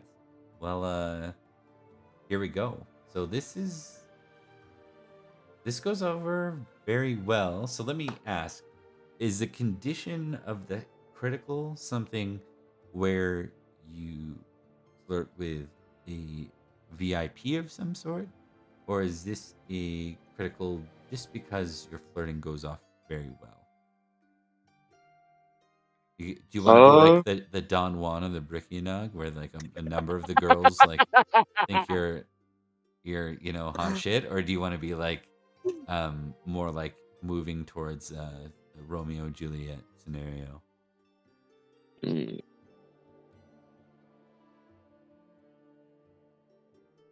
I think Sir Carlos, since he's pagan, he's pretty lustful to begin with. Okay. So that sort. Okay. I think he would definitely just, likes the attention from the Breccianog ladies. Okay. Perfect. It was a success. Give me give me a lustful test, please. All right. It's just flat, correct? Yeah. Okay. So you'll have the option to, with that critical flirting and the fact these are like the Brickianog, right? They're not, you have the option of basically leaving the room tonight, like leaving to your chamber with like more than one girl on your arm, if you want. Well, damn. Yeah. Given the scenario, I mean, you have to weigh that there are some people that would frown on that, but do you really care? Is really what it comes down to. You are in your right mindset because you've failed lustful. That gives you the ability to kind of control the outcome. Where if you passed it, you'd just straight up be doing it because why wouldn't you? But in this case, you get to, you have a level head. You can make the call yourself. There would certainly be some nights you get some glory out of it. That's for sure. Aside from the 17 lustful glory or flirting glory you get anyways.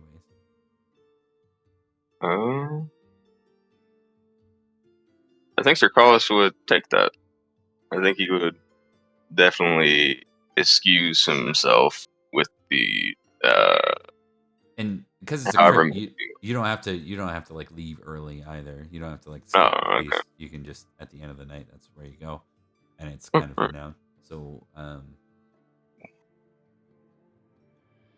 well, I'm gonna check 2 people first.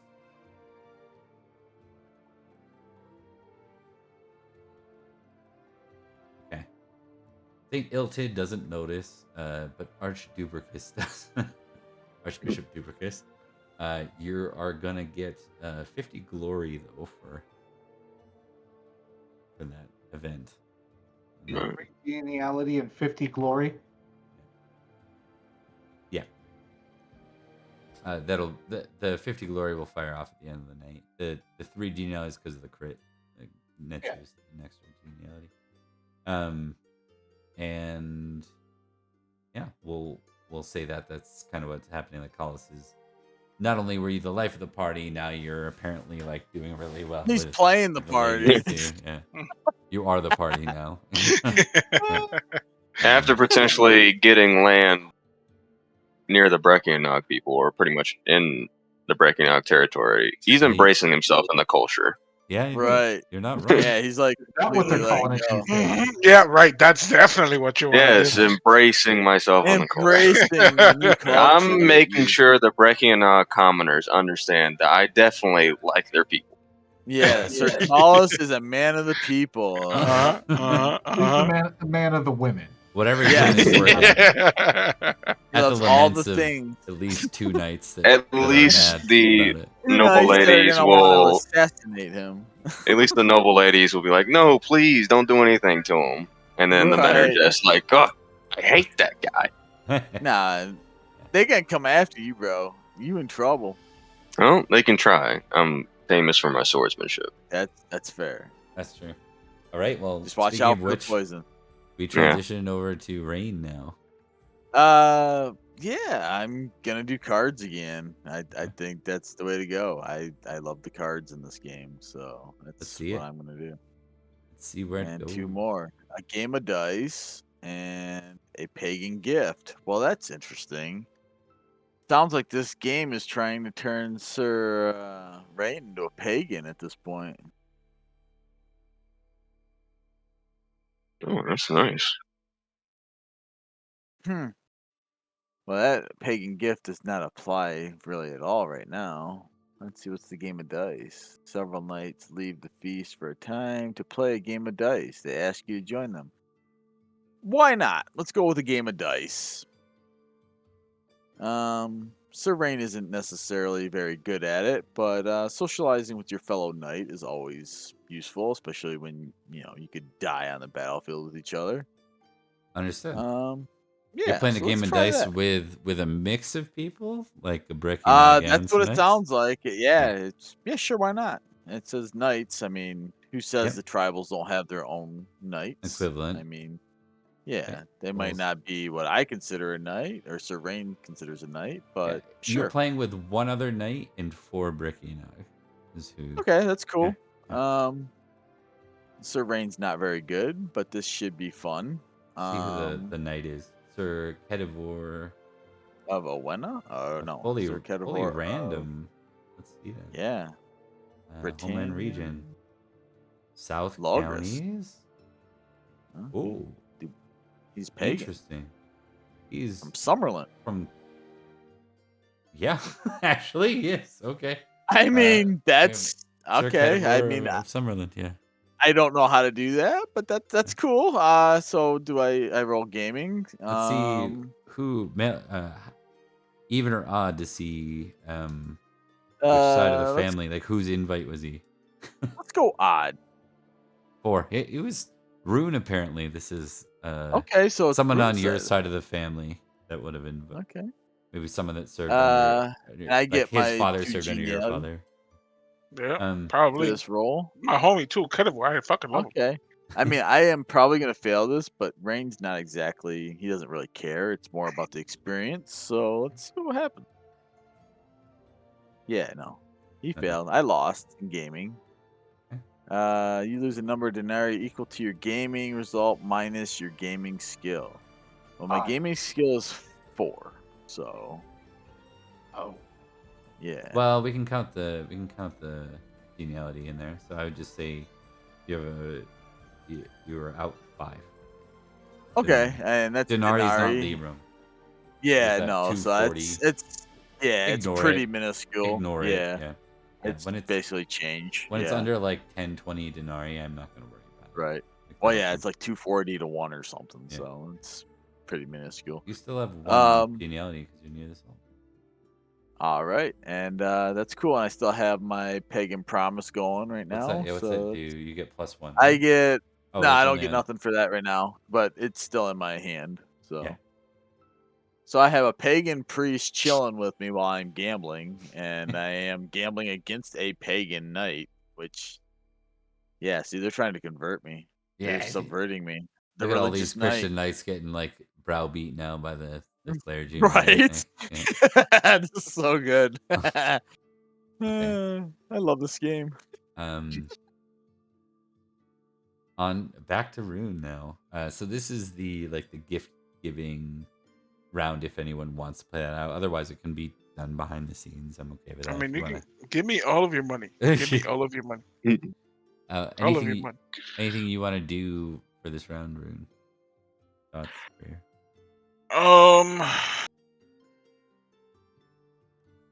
What would Rhun do this round? He danced. He intrigued. He is going to courtesy his wife.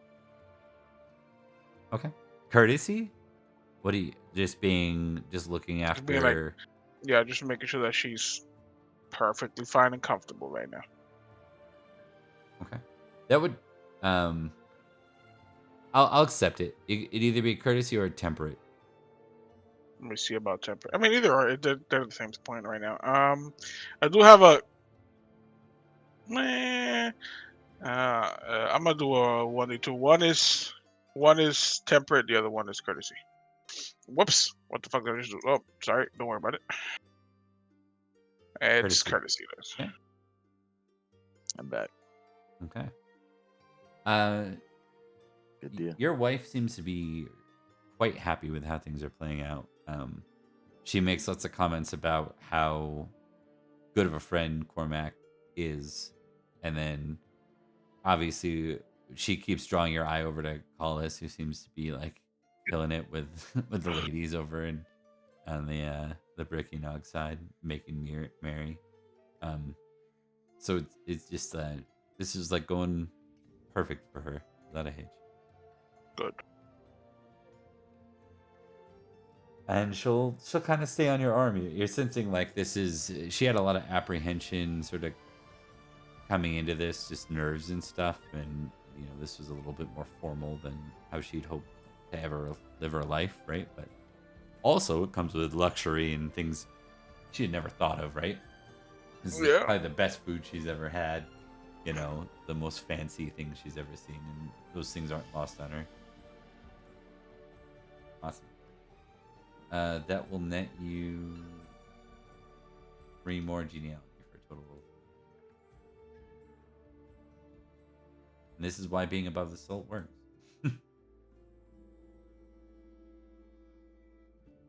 Okay. That'll bring us down to Cormac for near the salt. Your final action for the feast. So Cormac, like after that interaction with Iltid over there, was like super down in the dumps.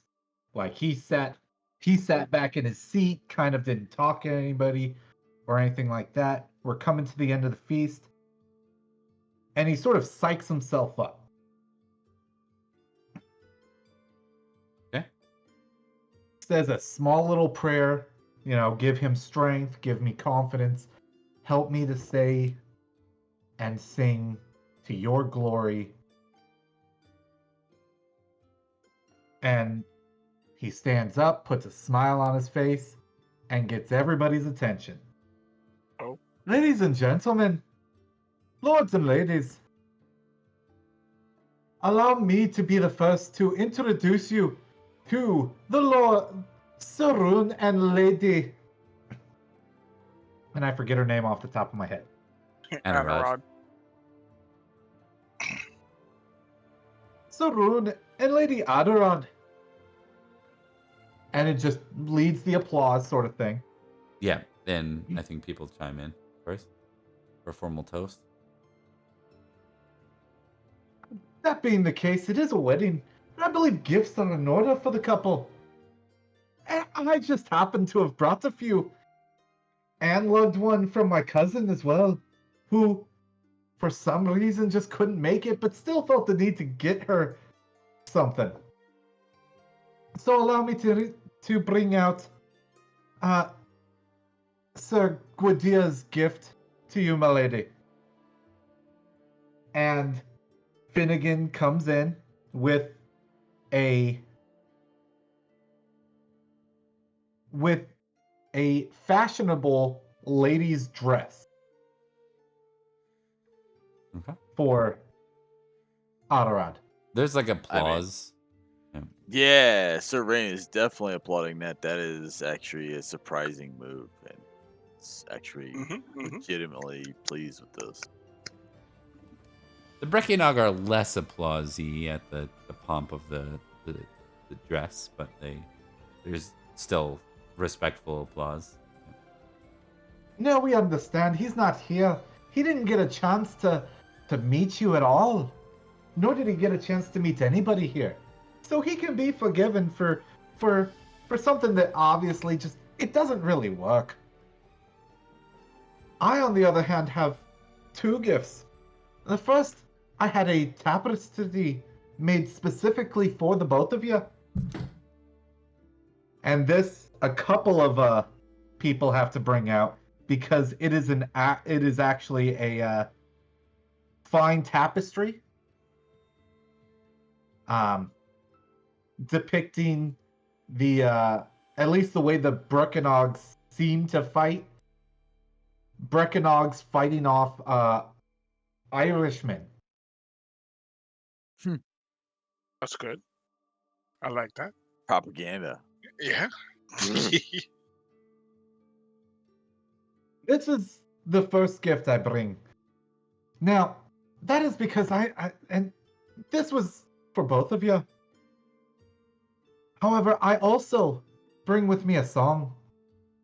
I spent some time thinking, and I decided that my greatest gift that the Lord above has graced me with is my musical talent.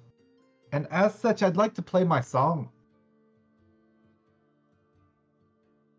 And the idea is that I wrote this and am now playing it for them.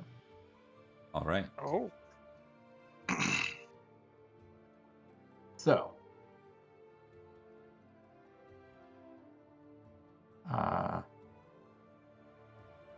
Roll time? Music +3. What's up? Time for the roll. Is that what you're doing? Yeah. I was just Yes. confirming what you were doing. Starting with compose.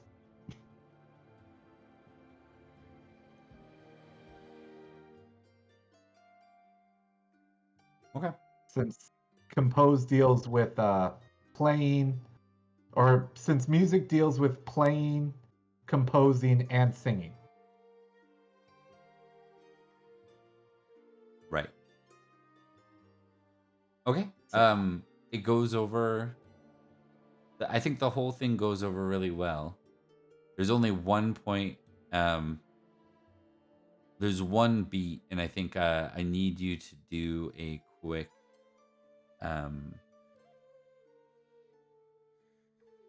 forgiving test for me.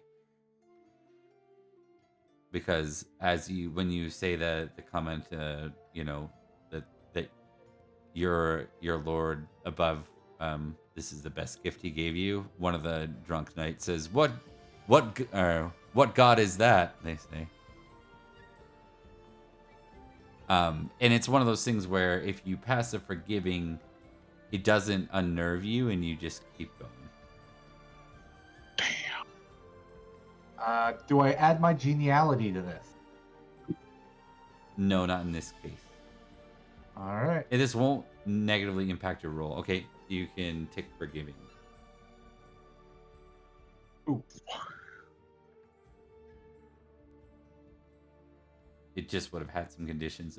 There's a couple of laughs in response, but you quickly recover and you're able to continue your speech. And people just treat it like, if you've ever been to a wedding where someone basically, what do you call that? Heckles right in the middle of a speech. Yeah, like it was a heckler, and people kind of ignore it. Someone smacks him upside the head or whatever. You just And, right on the back of the neck. yeah. Probably Rhun comes up out of nowhere. Yeah. I don't even know this dude's like, bop, relax. That's my homie. Rhun Undertaker beam. Not appropriate. Yeah.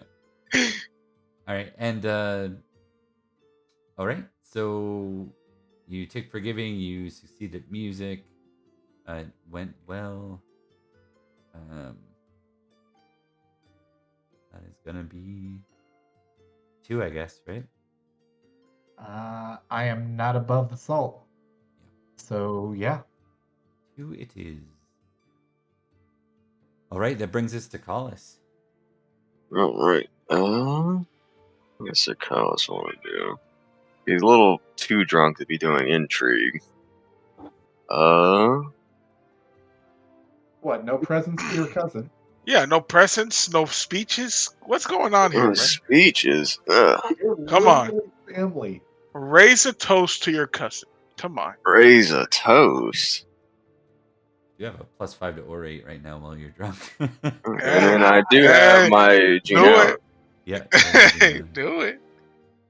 All right. I think You got a +9 to your ore.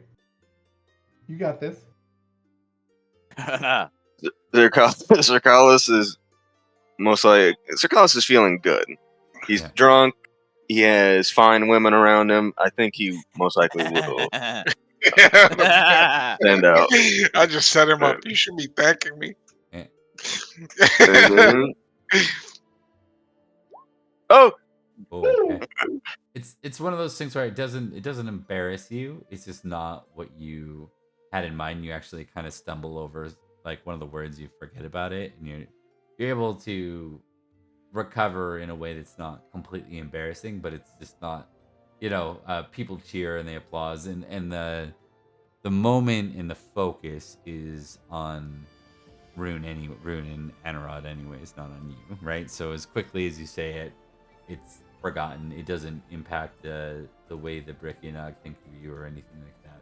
It's just not as good as you would have hoped. So 1 geniality it is. Is there anything you wanted to emphasize there, just from a roleplay perspective, about the toast? What was the toast to? I don't think there would be anything in particular. Hear ye, hear ye. I want to remind everyone how Rhun killed your little brother. Oh no, that is not appropriate. Well, that would be a Get out of fumble. that. That would be a fumble. Yeah. That would be a very bad thing in the middle of a wedding. This thing could be turned into a red wedding over like that in like a heartbeat. Surprise Yeah, how Sir close Carlos it was. Sir Carlos can't be losing his women like that. He is not.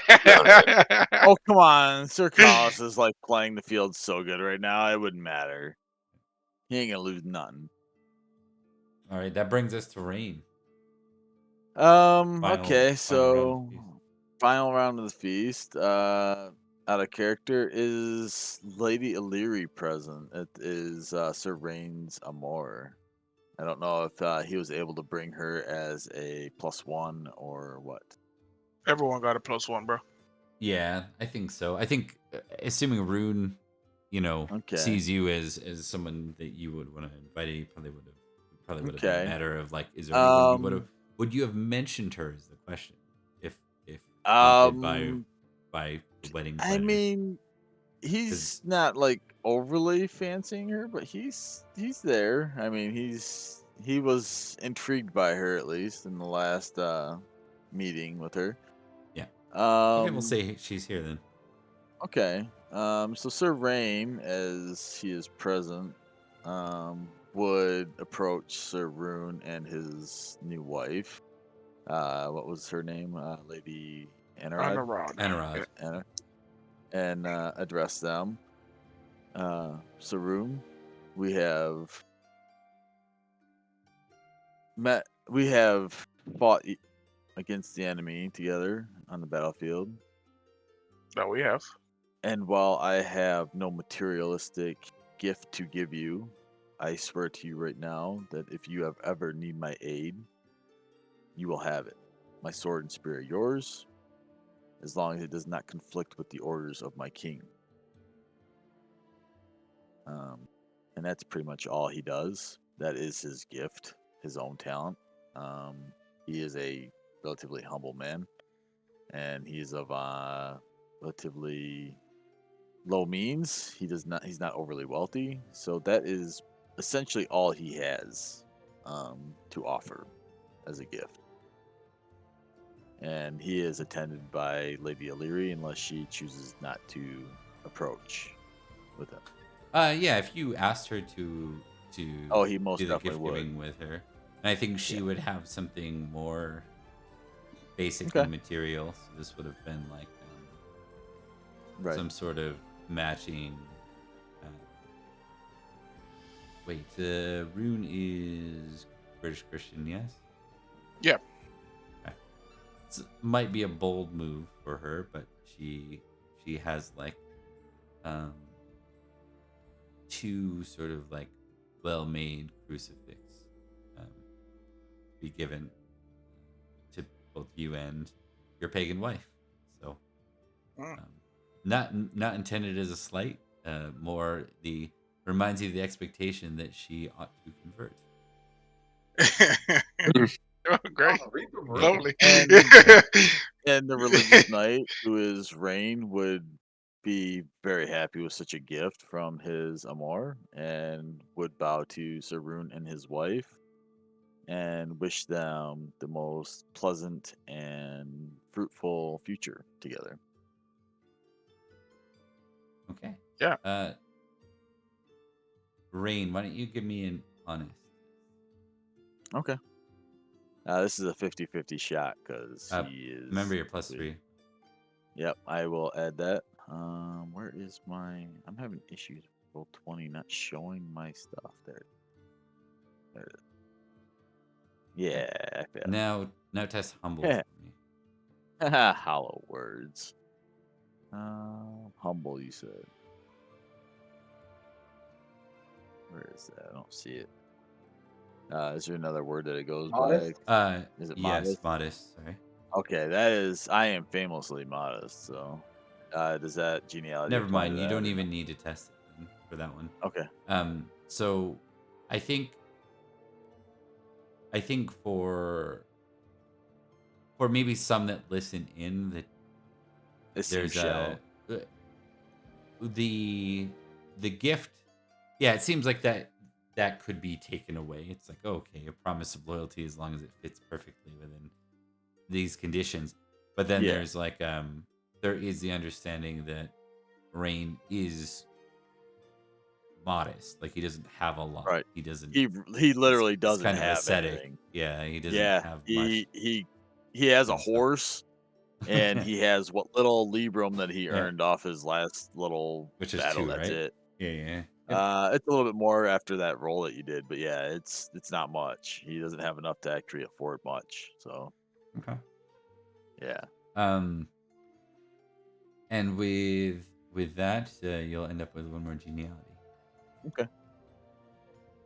All right. Is there anything else anyone wants to zero in on? Do you guys want a moment together just to talk? I guess you kind of, or should we close out there, guys?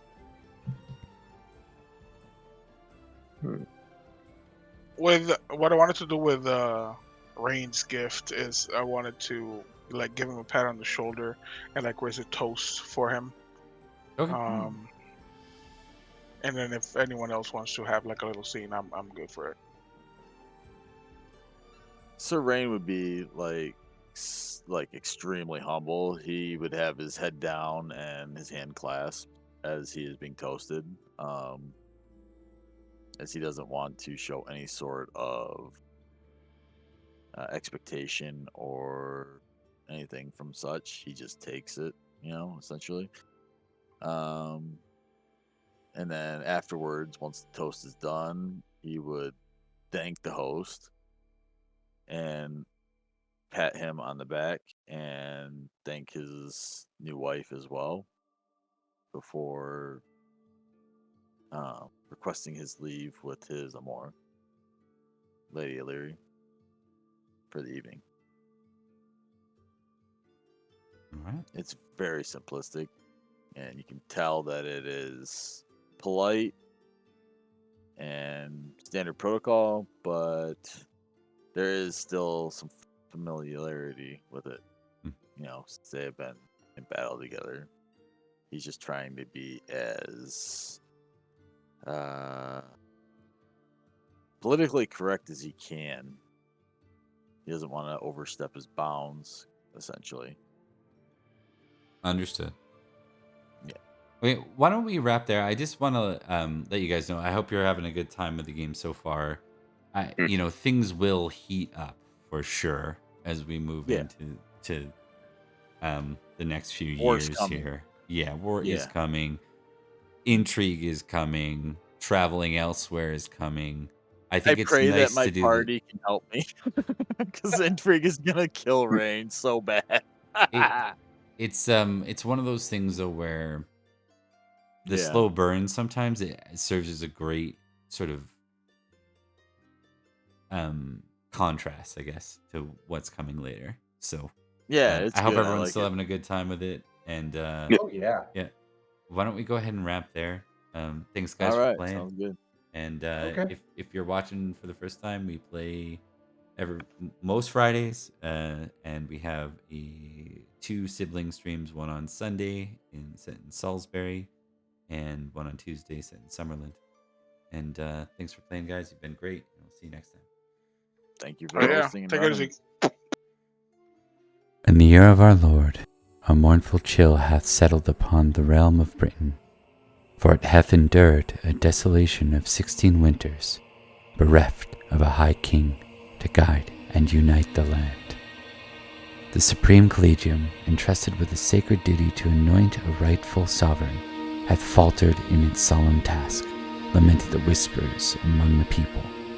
The 9 surviving legates, their voices entangled in a web of protocol and precedence, have failed to act.